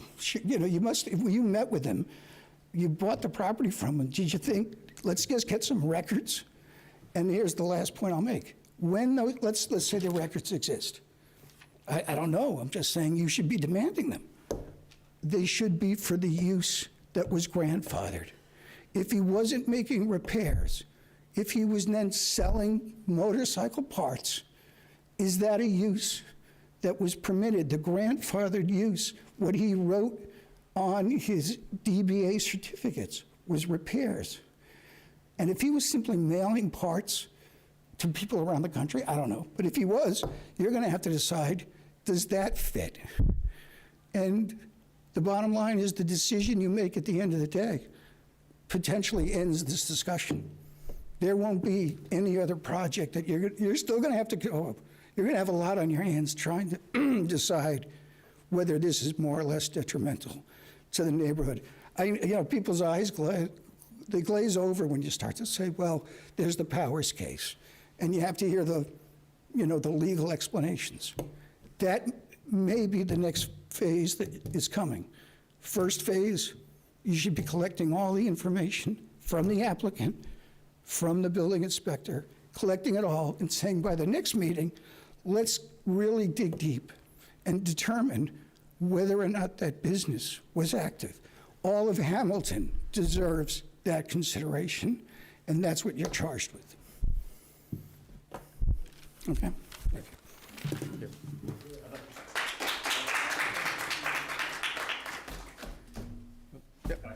Sure. Thanks. My name's Roy Gibbs. I'm at 18 Gardner Street in Hamilton, Mass. And some of the things that we're talking about, I appreciate, like the concepts around traffic and the concepts around safety for children. I think the speed limits are far too high on Gardner Street. I'm sure that's probably the case coming around the corner on 1A as well. That I don't think is under purview as part of this. Is that correct? What the speed limits on the road are? Yeah, it's not in our, It's not. we That's not your can't do anything about that. Okay. That's not even in the State. towns, yeah, that's not even in the towns. Okay. Okay, got it. Road, so. The second question I guess I would have is around the 6 bays. So he could effectively construct 6 bays and run a quick service station under the same construct that's there today, correct? That's the theory that's being presented by the applicant. Yeah. Okay. So if that's true, that would be, like, the traffic that I imagine that could produce would be far more detrimental than what's being proposed relative to that. And that's the comparison set that we're effectively looking at, right? Is the prospect of that relative to what he's proposing. Is that correct? That's what the traffic study is. Yes. Yeah, okay. So I just want to make sure that, uno momento. It's the the potential of that site as a 6-bay Okay, garage. got it. And then as far as like the site water runoff piece, that's more around site planning. That's not under this purview, right? Like if there's water, like that, Oh, yeah, I mean, we would probably put a line in there comment in that. for, you know, Okay. make sure there's stormwater control, and that's all engineered. okay, all right, got it. I'm just trying to get a sense for like, what we're actually evaluating is not the speed limit, it's not the site planning around that. The size of the buildings, if you look around, I mean, my house is, the structure on my property is quite large. I know there's a structure, I think it's Peter's house is quite, there are a lot of quite large homes that are in and around what's being proposed, and those constructs, the prospect of those being more detrimental or influencing the community that has a lot of large properties with large homes and large external constructs, I think is something that you have to look at and say, is that really more detrimental, or is that actually conducive to what the actual community already has? And just as far as an eyeball test goes, I think the eyeball test is a good comment. You take your eyeball, you look at what's there today. You take your eyeball, you look at what's being proposed, and it is far less detrimental relative to the property value in the community, the tax base it's going to provide, what's like, what it looks like optically, and what it does for the community. So, thank you. Thank you. I just need to make one comment to that. It's already decided that that building's going away. Mr. Pupolo bought the property. He's not going to let it sit that way. The question for you to decide, is it going to be a residential use, or are you going to let it become that project? And before you can decide on that project, you absolutely have to do the due diligence, because you have to make a finding that the business use did not get terminated or was lost within the last 2 years. So, I mean, I'm just going to say, tonight, I mean, that's just what the law requires, is that you first determine that the business use was continuous. That's why every town in Massachusetts has an abandonment statute. It's not a club to hit homeowners or property owners over the head with. It's a tool for towns when they get the opportunity to replace a business that was built before there was zoning, when you could have a gas station anywhere you wanted, when you could have a chicken farm next to you. There was no zoning, so you could have anything. And zoning came along, protected the uses that were already there, but when a property owner failed to maintain that grandfathered use, it's gone. That's it. And then the residential use applies. So whatever comes next is going to be fantastically better than what's there now. But you have to decide, is it going to be a continuation of a commercial use, or are you going to say, that's lost? It's now going to be residential. And whatever Mr. Pupolo can do under your zoning, you know, that's what he'll do. Yeah, I say it's been 2.5 years since he's can Yep. produce any kind of information about business transactions. You're not saying that that automatically reverts the site back to residential only? Yes, it does. That our That's the approval correct. or- Read your statute 5.4. Every town has one. And it's designed, again, to protect towns, because we all recognize that zoning didn't come along until the 50s. So there are a lot of uses that would you have ever allowed Lamson oil business to be in the heart of downtown Hamilton if there had been zoning? You would have said, maybe not. You would have put you in some kind of industrial park. But he predated zoning. And so Lamson could continue. So what happens is when property owners fail to maintain it, then they lose the rights. That's all. And anyone who buys the property from them runs those risks. And Mr. Pupolo's a smart man. He's a very accomplished builder. He knew when he bought it without any contingencies, at least he should have been advised by his attorney, you're going to have to cross the first hurdle. You're going to have to demonstrate that that business use wasn't lost when you've got testimony This is from why I people. was asking in the beginning is when I asked Ms. Mann, had the business been operated within the last 2 years? And then I put in the chat to this meeting that the building inspector had said, and I think the applicant had also said, that they did see documentation that within the last 2 years that this has been a business. Guess what? That's the documentation you need to see. You're making the decision. They're before, they are before the zoning board, not the building inspector. Well, that's. That is true. Okay, I'm sorry. I have to thought we direct my had a- questions just to the board. X documents or business. Okay, so all I'm going to say is that the applicant alleges that the business has continued. What he offers is DBA certificates that say business, that say service repair, and a letter from the building inspector. What you need to do is find out what's the basis for the building inspector's letter. Did he go out and actually see what documentation, and I'm saying it has to be irrefutable, because remember, you're trying to maintain a business use that's not permitted any longer. So it's a test, and it's easily met when it's an operating business that everyone can see, just like Hamilton Gardens. There wasn't a question. They were selling nurseries until they shut it down and the bank came in. But here's a property, there are questions, because all of you have driven past it. All of you as the board members, you know there was very little activity, and now you've got commentary from people who are living right there. So your due diligence means you need to go beyond. Your job is not to simply take the word of anybody. Not me, I'm just telling you that you have to run the test. Yep. That's No, all. we got that. Okay. Okay, that's all I'm, Oh, good. okay, Thank you. thanks. There's someone waiting on Zoom that wanted to come. So If you're gonna I try just- to, do you want to address all of Can we hear from others, butters, please, on Zoom? Yeah, let's let them do that, and then you Didn't know can, that. I'm sorry, yeah. Yeah, there's a couple people up there, I think, that wanted to speak. All right, I know you want to speak, Mr. McCarthy. Could you state your name and address before you start? Yes.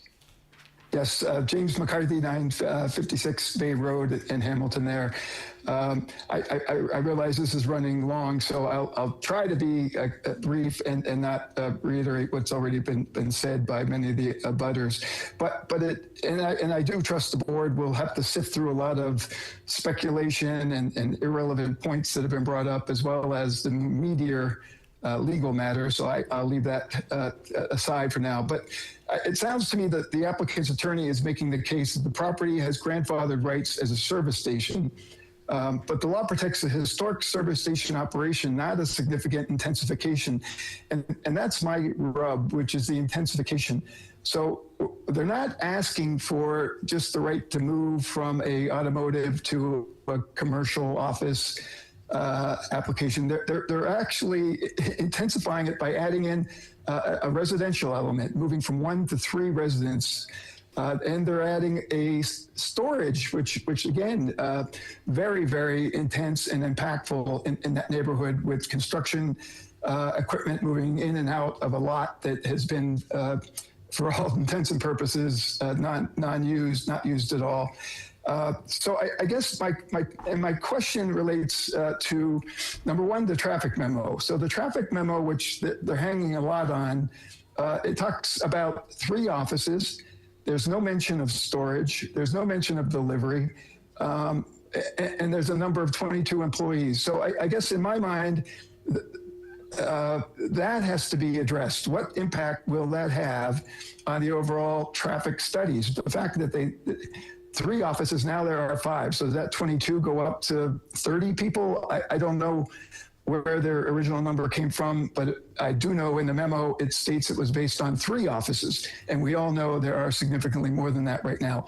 There was no mention, and I don't know whether that was by accident or not, no mention of the storage and the traffic generated by that storage, and the type of traffic that will be generated by moving construction equipment in and out of that property. And then the third, again, as I mentioned, was the expansion of residential. So I guess one of my questions, whether for the planning director or you, is, is storage allowed in a residential zone? And is it permissible to piggyback other non-conforming applications like with residents, multi-use, multi-purpose 3 units, and storage when they're moving from one non-conforming use to another. So I don't understand the legality of that, because I think if they came in tonight for just storage or multifamily, that would be a different discussion. Am I wrong about that? Are you wrong? You're asking if storage uses are permitted in this residential district? Yeah, so I'm making the observation that they are definitely increasing intensity, moving from one non-complying activity, from automotive to commercial, to adding storage and multifamily. So I guess my question to you is that even allowed? Because would a storage facility would that be something the board would consider, allowing the movement from automotive to a storage facility in a residential zone? No, I don't think that's necessarily being argued. The business storage is not a permitted use in the district, nor is multifamily. Okay, so basically then they're asking for 2 additional non-conforming uses on a lot that has 1 today. So that is the crux of my argument. The intensity here has been observed is really out of character. And what the board is being asked to do is increase that intensity by allowing these multiple non-conforming uses, not just granting the right to move from automotive to commercial office space, but adding on top of that these other 2 non-conforming uses, which again have not been talked about in a significant way. And I find the storage one particularly troubling, given the lack of any discussion about the type of vehicles that have been mentioned moving in and out, the type of a construction equipment moving in and out. And I think that's relative to the board's hearing. I understand the timing of when that can happen might be a different purview, but the board is being asked to approve 3 non-conforming uses, replacing what has been just 1. And again, there was an apartment up above. So there was. Yes, but that was an owner-occupied, my understanding, and again, I'm not the expert, Mr. Chairman, but I think, again, that was an owner-occupied unit. Now we're talking about 3 rental units. And again, I don't know what that trigger is when you move into multifamily rental versus owner-occupied, an owner-occupied unit on premise. But it just seems like that's worthy of some investigation, moving from an owner-occupied apartment above the existing building to 3 rental units. There's got to be some type of consideration of the impact of that from a zoning perspective and town regulation perspective, as well as adding that storage component. It's almost being thrown out there as an after fact when it's a significant contributor to the intensity of this plan. And again, I just suspect that if we weighed in on that and understood the impact of that from a traffic, noise, congestion, timing. I don't know when these vehicles will be called into different job sites. Again, that intensity is my concern. So I'm suggesting that the applicant can't have it both ways. They can't argue that they have a grandfathered right as a service station, but yet want to add these other additional non-conforming uses without the board pushing back on that to ensure that this is not a more intense use for the neighbors. And I'll leave it at that. Thank you. Okay, well, I think we do have the right to limit the use of the storage to non-construction type vehicles and just passenger cars or small equipment, but not, trucks and backhoes and, whatever else bobcats and stuff. So we do have the ability to limit that. Right. Is there anyone else on Zoom who would like to speak? If you could just use the raise your hand feature.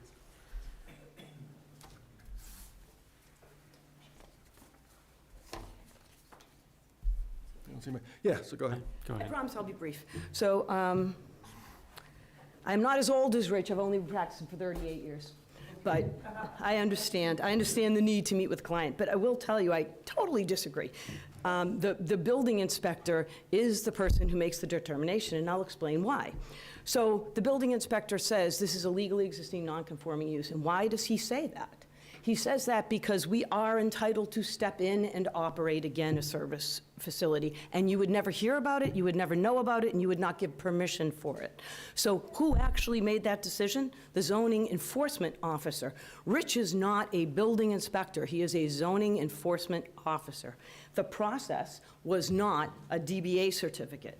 I've known Rich Maloney and practiced with him in Danvers, I'm sure you have too, for decades before he came to Hamilton. Rich is thorough, and I think you know that. That's why you hired him, and we're very lucky to do so. The process literally took 6 months of going back and forth with Rich and with Dave, come on, and with Mr. Popolo. It was a painful process because it involved invoicing, it involved inspections of the facility, it involved vendors, it involved FedEx, it involved, everything. Everything. Rich did a thorough job.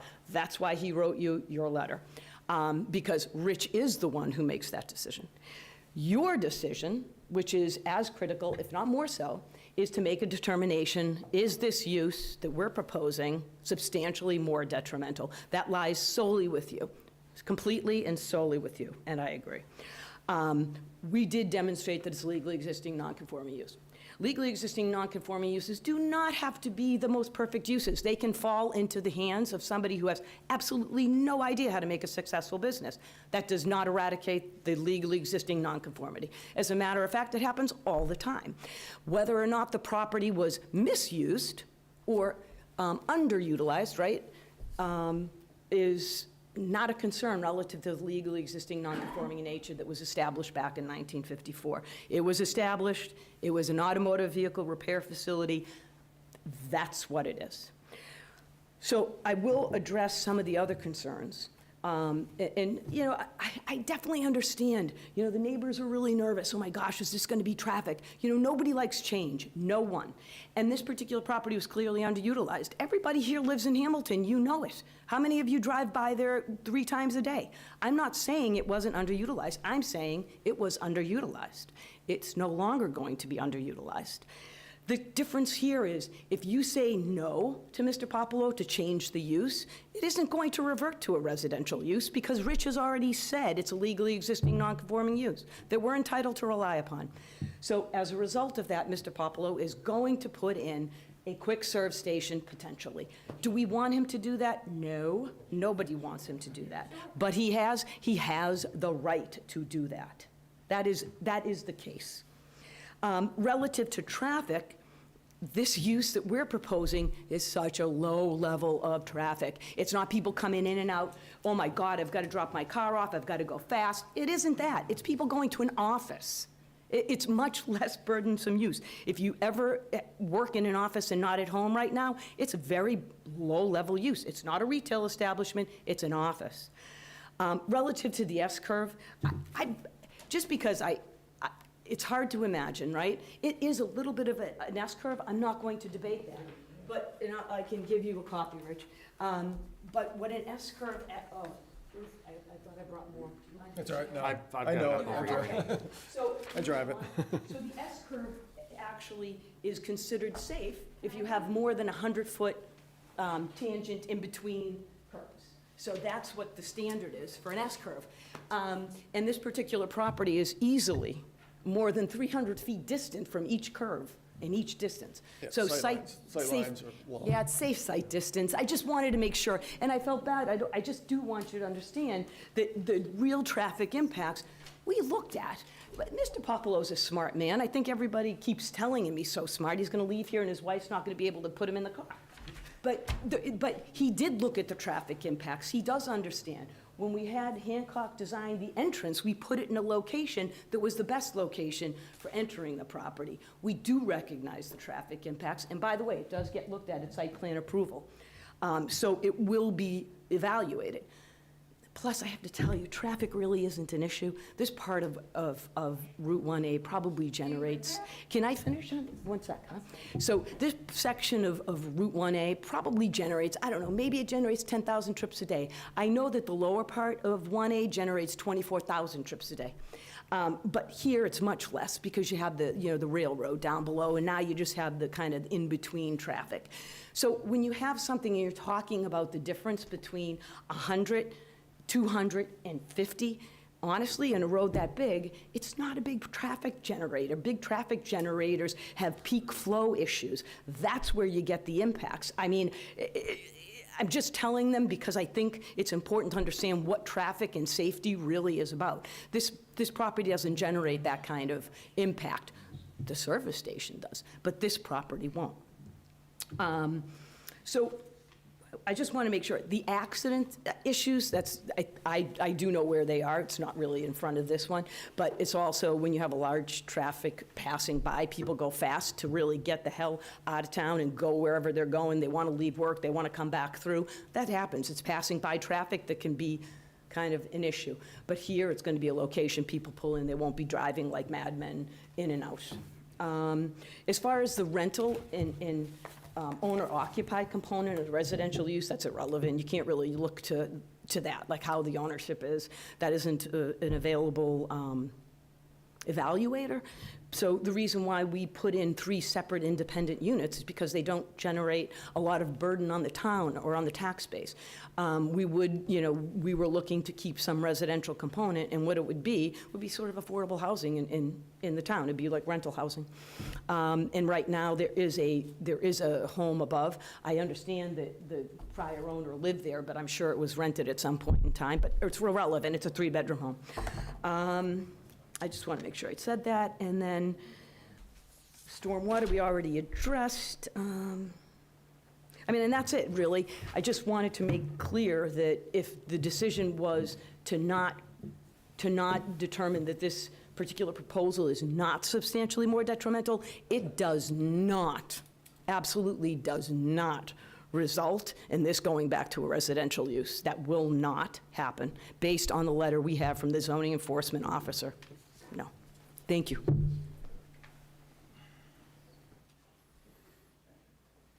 Good evening. Rick Mitchell, 36 Rock Maple Ave, Hamilton. First, I want to say thank you for volunteering your services on the ZBA. I've been in your seat, served 22 years on the planning board, and have evaluated various projects, including the Institution for Savings, Canterbrook, and Patton Ridge, as large developments that have occurred in town. And tonight I'm hearing, and you're hearing, many of the same arguments we've heard as well. So the attorney for the abutters was arguing that it's your responsibility to determine the ownership of this property and whether it's a discontinued use. I would submit to you that if this attorney has contrary information that proves his point that it's a discontinued use, it's his responsibility to provide that to you.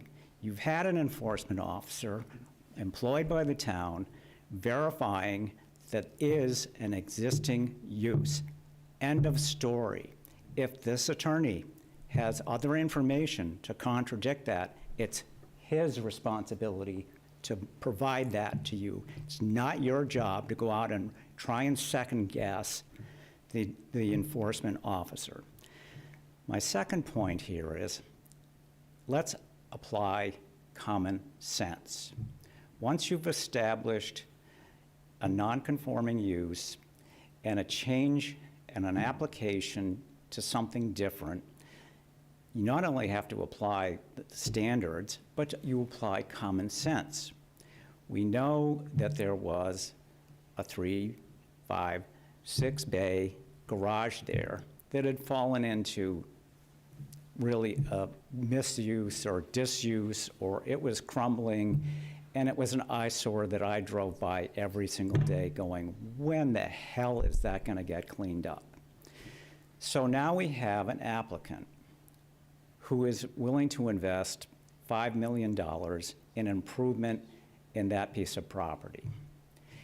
Is it an intensive use? No. Is it including residential? Yes. Much needed residential. Everybody knows there's a housing shortage in town. Is he running an intensive business out of that? No. Everybody's talking about traffic. Same thing came up with the Institution for Savings when it transferred from the garden shop there. Everybody was saying, oh, the bank's going to be there, people coming in and out.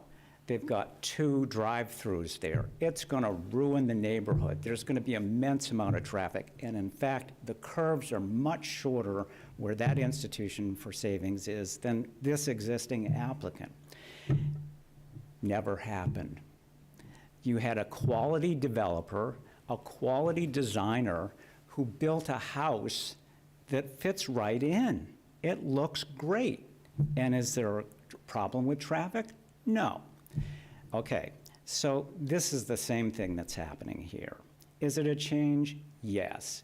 Have they designed it well? Yes. Do they have a good development team? Yes. Do you have an owner who is a Hamilton resident who is willing to invest $5 million to take a disaster of a site and turn it into something productive and well-designed with a minimal use impact on the neighborhood? That, by the way, is going to generate over $100,000 in new tax revenue. And this town is looking at an over $10 million override for putting a new roof on the school system. These are all elements of a common sense decision. It's not just this site, it's how it impacts the neighborhood, but it also, how does it impact the town? So I would argue with you, if you've got a quality project, a quality developer, a quality development team that's proposing a minimally impactful project that's going to generate positive revenues and greatly improve the visual aspect, this is a kind of project that should be a no-brainer for a change of use. Thank you.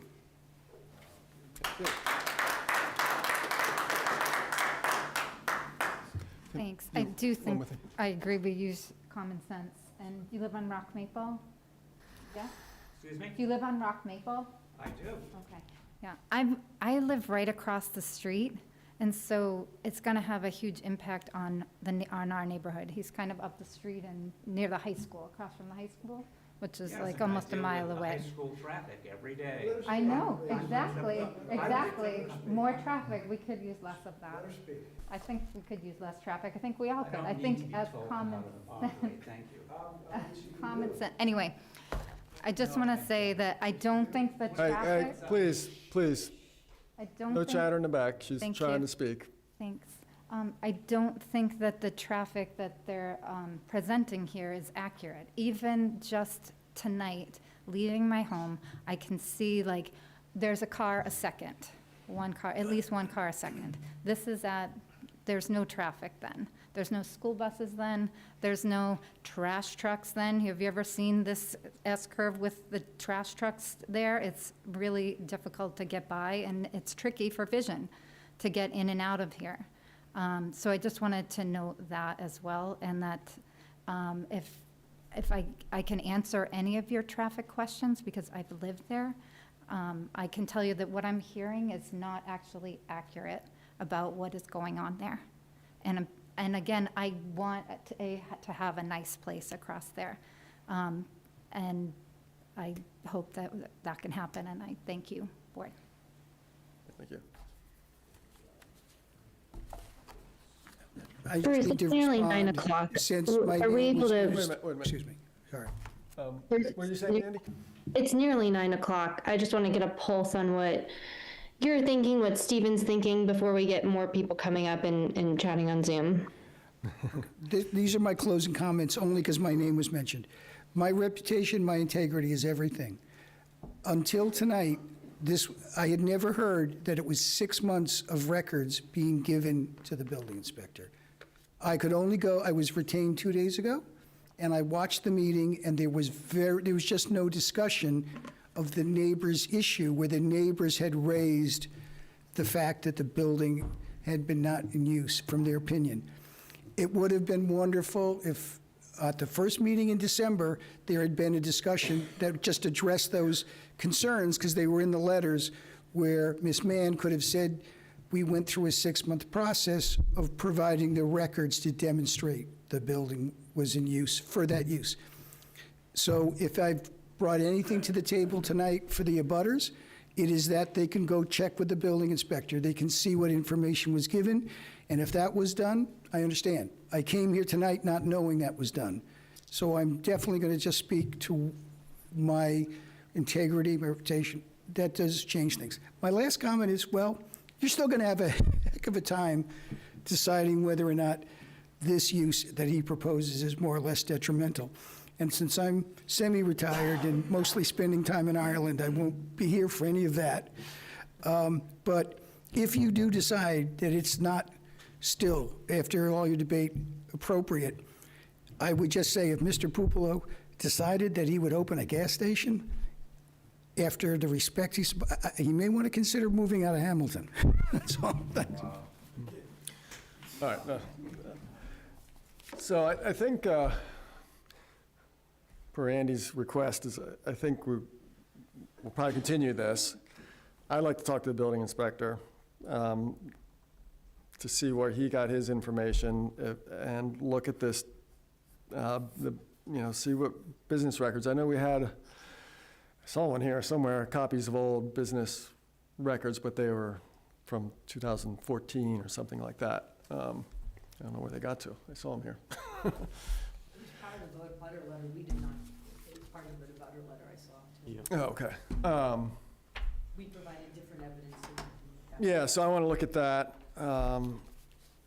Bruce, could I make a different suggestion, actually? Yeah. We had this in December, which was a 3-hour meeting with others, I get it. But I think we've probably collectively spent 5 hours on this job, which is great. And I love hearing from the community, but we're just having more of the same conversation where people are bringing in more of the same information. Would you and Stephen be in a position tonight to make a decision with the contingent, with the asterisk that we confirm that this has been a business for within the last 2 years?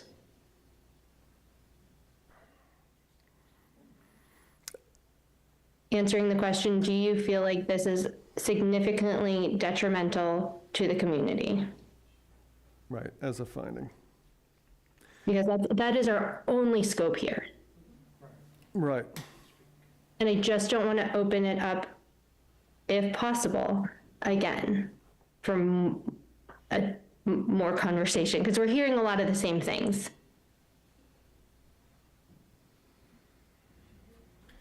What do you think, Stephen? I feel like I need to look into this a little bit more for my own comfort. I like the project. I think it's a good project. There's things I'd like to tailor a little bit, in my personal opinion, but the traffic I'd really like to understand better, the volumes. Can I just push, sorry to be this way, but what specifically, because we're not in charge of traffic. We know it was used as a garage and there are X amount of cars within that industry, and that's what they based their study on. So what specifically are you looking at from a traffic perspective? To me, they just feel skewed in favor of the project. So you would want to get the town, you would want an action item would be to have the town do their own investigation. Either we do, or, because the traffic study was just a general, just to make sure I got it right, this was just kind of like a general. It was simply estimating actual traffic volumes because it exists. It isn't like we're trying to decide whether or not it's an appropriate location. So the typical report where you do traffic counts, et cetera, really don't make sense, because we're saying you compare two uses and then you say what the burden is. on each use. That's why.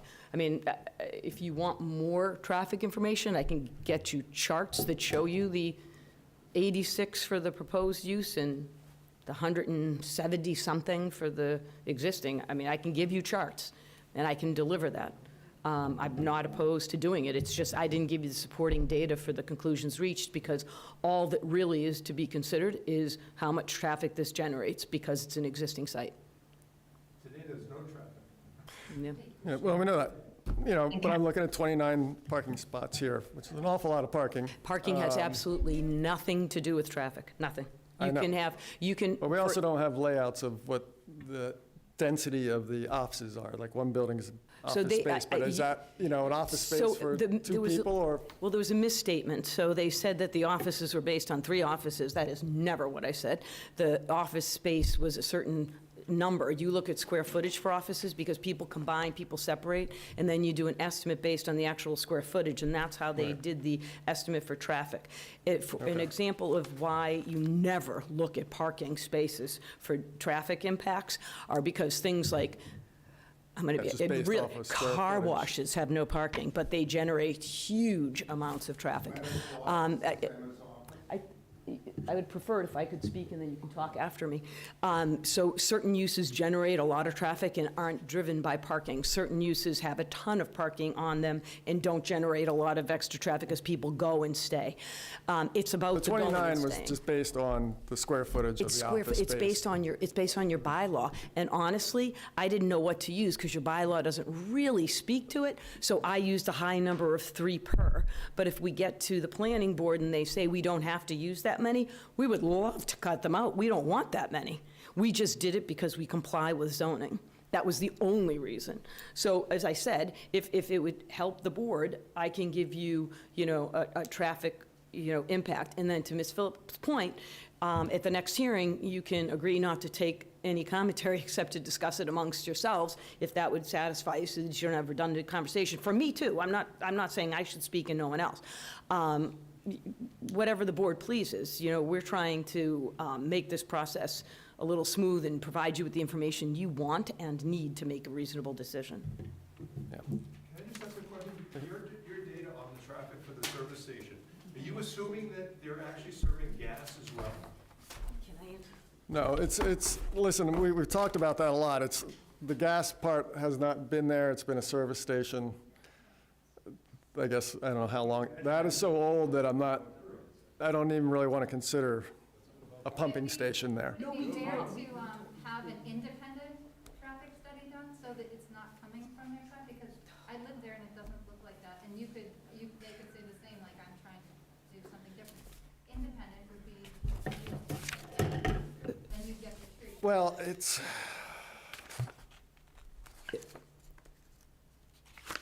We're trying to compare like products, so Yeah. a traffic study is when you're, okay.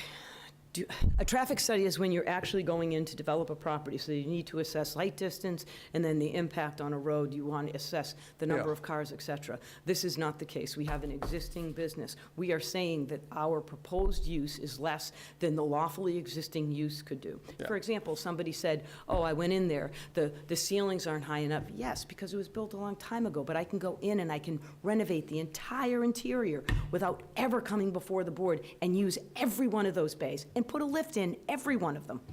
And I do that under the existing non-conforming use. Again, we don't want to do that. We are looking to do a less burdensome use. We are. But again, I don't want to talk. I apologize because I'm just saying the same thing again. So I'm going to sit down and you can tell me what you Okay. need. Just one other point from Zoom, please. Yes, one more. It was just referenced quickly that this man never mentioned 3 offices. I'm referring to their traffic memo submitted back in December. So I referenced that for the board's review. They mentioned specifically 3 offices. And again, I observe there's no mention at all about the traffic generated by the storage. So 2 points on that memo. And again, that's not my memo, that's the applicant's memo.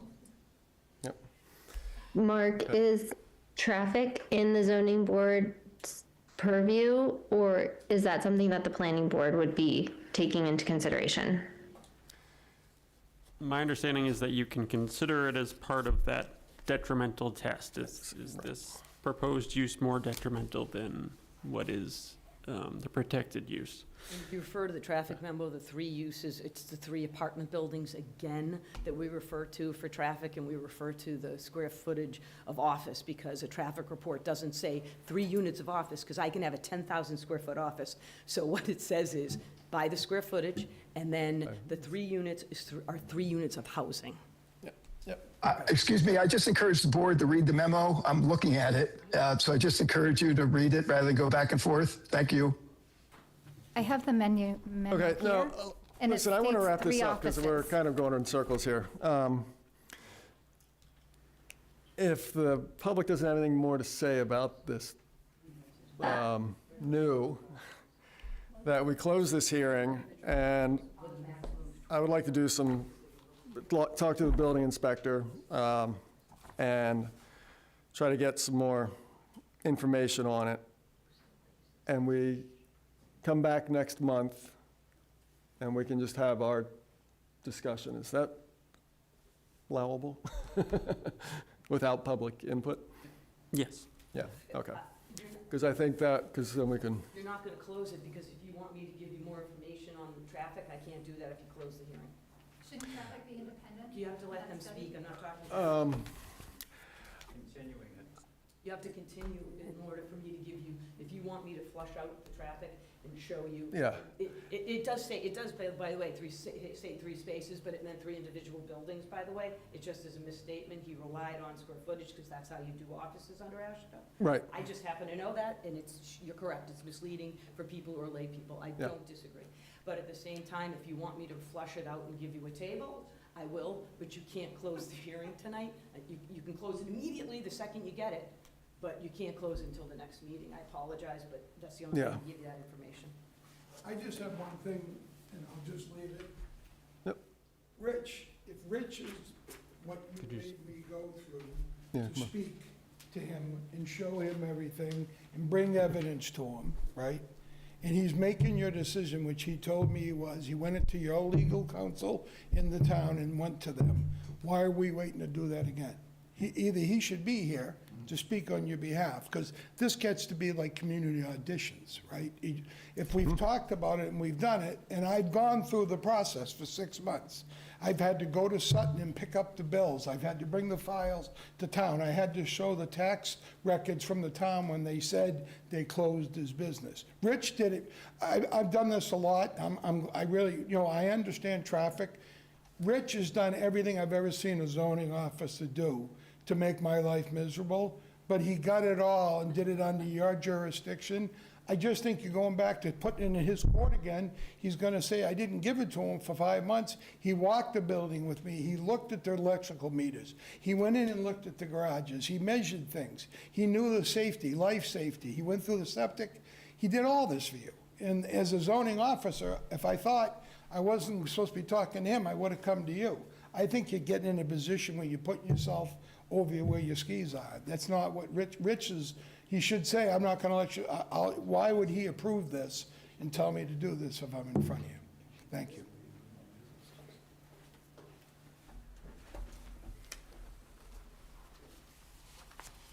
Can I just ask one question? I think the part about running a legal, legitimate business would be the tax records. So if he has, we can see the last 5 years of this previous gentleman's tax records, it'll show whether he was actually operating a business or not. That's all I want to say. I can't get somebody's personal tax information without them voluntarily delivering them to me. I cannot get those. So just so Yeah. you know, that is never a consideration, that is never a requirement. I can't get it. I'm just telling you. We had demonstrable evidence. Can't ask. You have your invoice. Can we close this for community conversation? And I'm happy to say, let's leave it open for next time, but it's 9:15. Yeah. So you want to just continue this to Yeah, I'm next happy to month? continue it, yeah. Yeah, okay. Are we continuing it without public comment? I think I would like to continue it without public comment because I don't, Do you feel like you want to see more traffic data? Is that the ask? I don't know how that's gonna help. Because it's based on, numbers on an office space. I know kind of how that works. So you want to talk to Rich then? Yeah, I'd like to talk to him and see what his real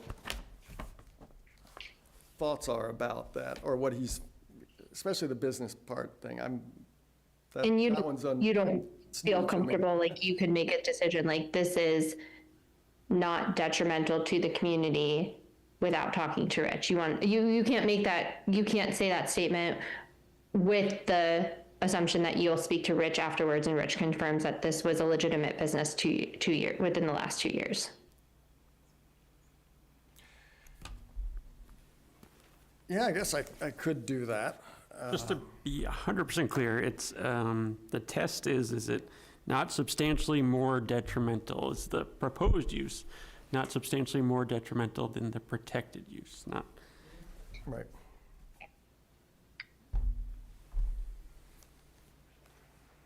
Just to save everyone time. But again, if that's not what you are ready to do, we can easily continue on. I think we'll probably have to put in, I don't want to do it tonight, but like some conditions on it. Use of the garage space. I know the site plan review may do this, but I would love to see a little change in the amount of asphalt that's in here. Seems like an awful lot of asphalt. That design stuff, and maybe that can get flushed out in site plan review. As much as possible.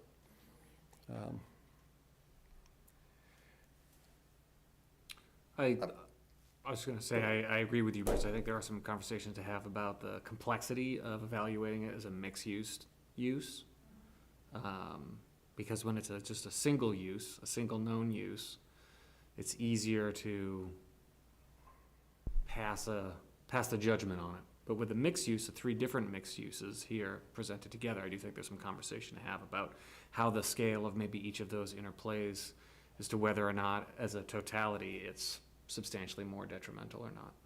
Right. And I'm not sure that the storage is a separate use. It's auxiliary to maybe some of this other stuff, possibly.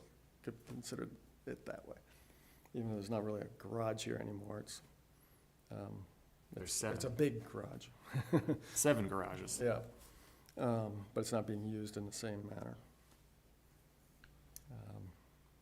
No, but it's storage, and it's a significant enough storage that I feel as if it could be considered. It's the biggest building on I know, it is, that's true. the lot. Well, I do want to say quickly, if you're comparing traffic studies of one protected use, and that existing business would be the protected business, and maybe it could be scaled up to a 6-bay Jiffy Lube, I don't know. Like, isn't that up to you? Does that not carry with it a detrimental impact of any kind that you would compare? Because the existing facility, the existing business use, a properly prepared traffic study that takes into account it's a 1 or 2 person operation at best in the existing facility. If it were all maximized, how many cars reasonably could be put in there 5 days a week? Probably not 10 hours a day. I'm not aware of too many garages that operate that much. Most of them half days on Saturday.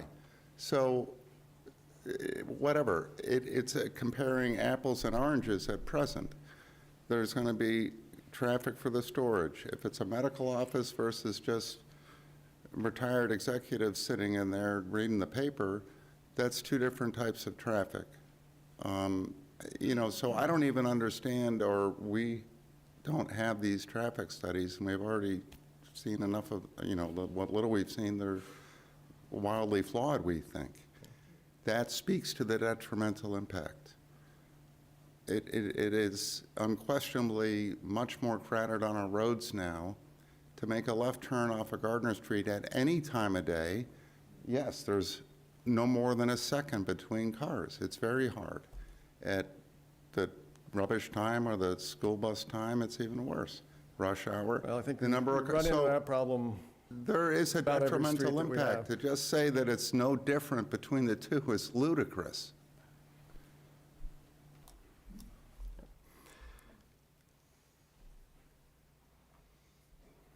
Looking for a motion?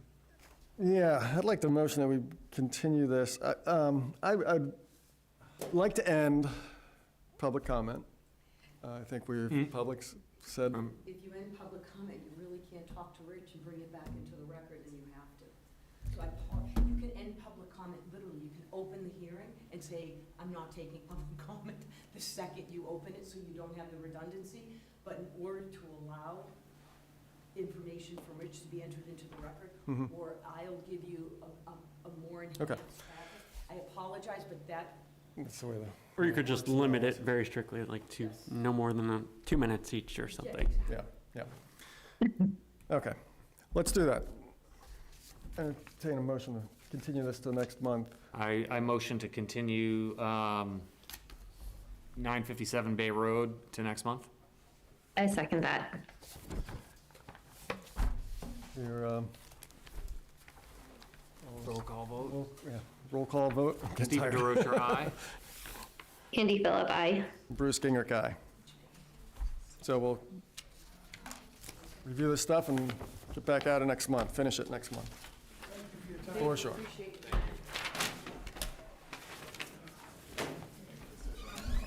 Bruce, do we have some more meeting minutes to do? We have meeting minutes, we have a review of, did you guys see the fees Yeah. for building department? Should we give the room a minute to clear out? Yeah, hang tight. You want to announce? I just want to make the room aware that we have, pardon me? I want to make the room aware we've got more meeting. There's still more agenda items. Pardon me. Excuse me.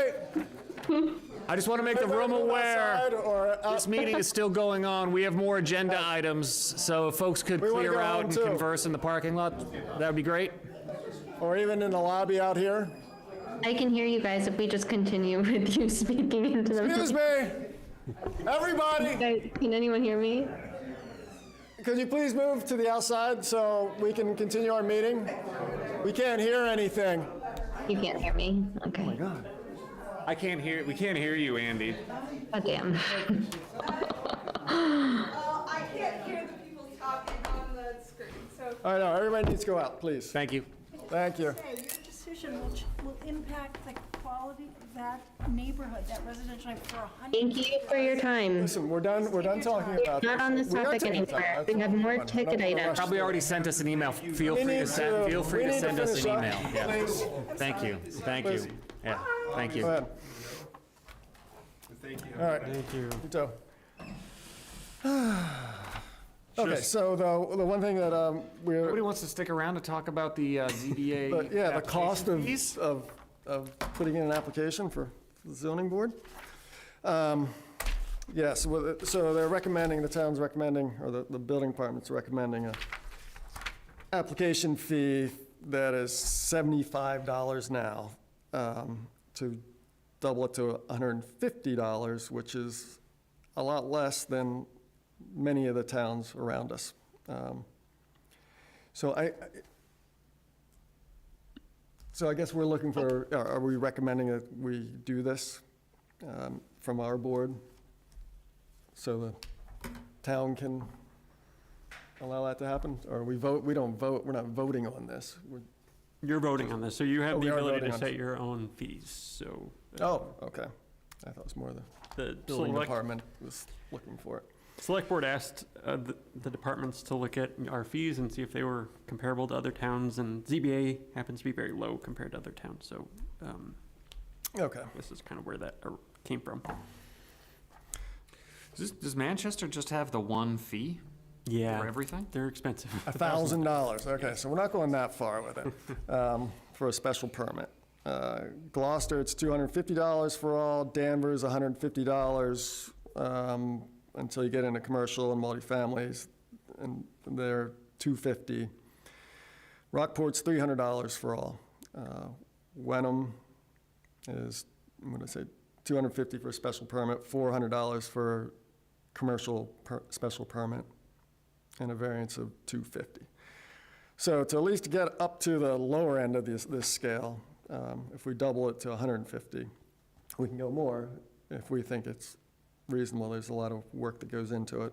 I think they're recommending 150 for residential and 250 for commercial business. You could do just 250 or 200 for everything, or you could do that tiered approach. Yeah, right, we could do that too. So,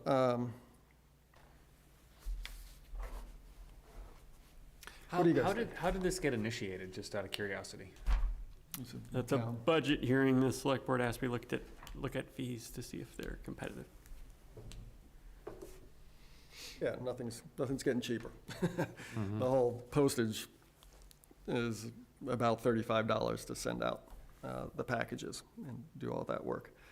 Plus the time, half hour to 4 hours for each application, depending on the complexity of it. It feels like for the ease of admin, just keeping them all the same cost. Yeah, that's, $250. it seems like, several towns have done that. And that makes sense, and I think, I think 150 is even low. It probably should be $200. I was just going to say, I was thinking of volume too, that we get significantly more residential applications than we do commercial applications, so. Right. That,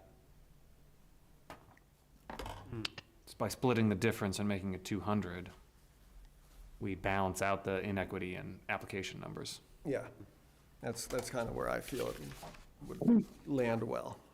That should cover us for years to come, hopefully. Do we vote, do we make a motion for that right now? So, Well, I also wonder, Mark, is it pertinent to provide any extra information, if there were any, about other opinions or other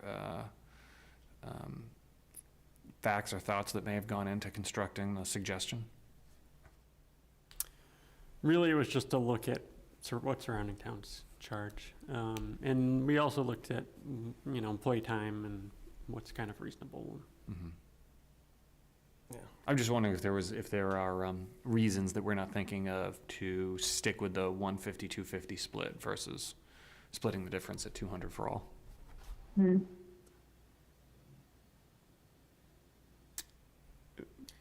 Where That's not something that just- was previously discussed in any, Yeah. where I think there's some evidence.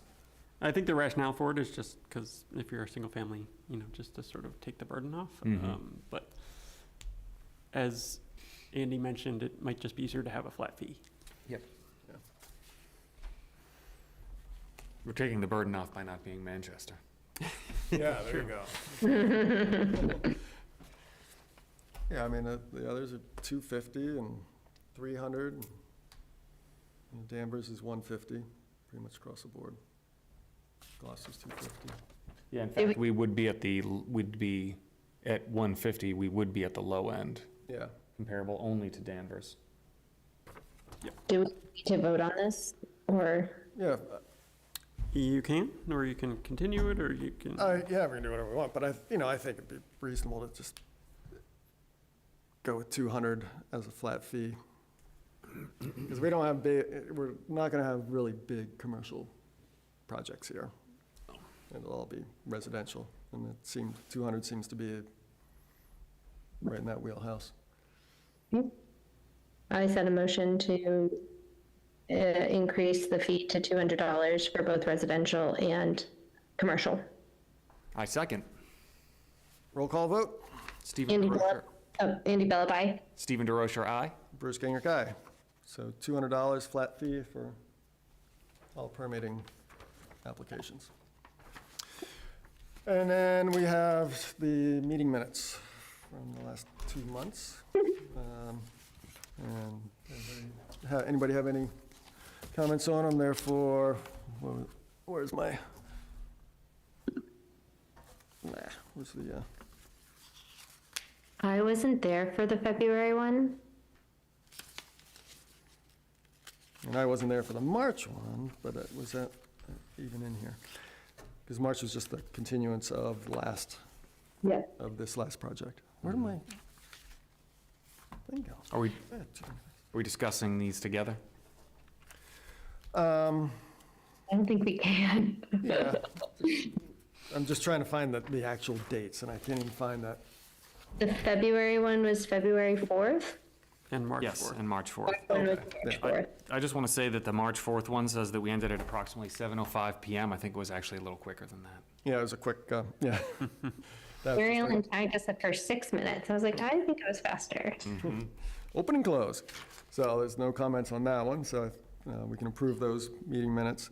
And then the other one is the March 3rd, right? March 4th. 4th, yeah, and I read through that, and I didn't have any comments. That seemed to be pretty accurate. Yep. So, All right. I motion that we approve the February, do we have to do them, I think the recommendation is to do them separately, right? Sure, yeah. I propose that we approve the February 4th meeting minutes. I wasn't there. Can I still approve them? You can.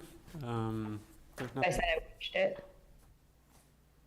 You could watch the video or sort of trust the minutes to, or you could recuse yourself. It's up to you. Do we need a unanimous well, vote on it, or we just need 2 out of 3? No, because I'm good with it. and 2 out of 3. If you're good with it, Okay, we're yeah. good. No, Okay. So you second? Yep, I'll second. Stephen DeRocher, aye. Bruce Gingrich, aye. Andy Philip abstain? I abstain.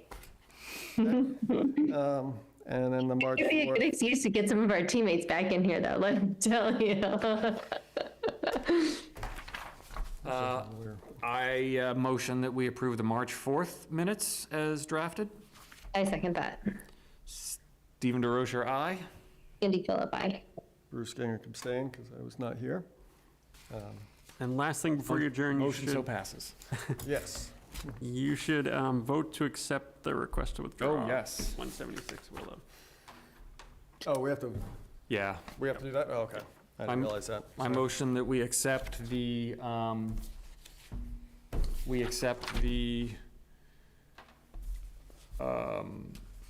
Request. the request for, where is it? The, 176 Willis? yeah, the request for, To withdraw. to withdraw without prejudice, the project at 176 Willow Street. I second that. Roll call. Stephen DeRocher, aye. Andy Phillip, aye. Bruce Gingrich, aye.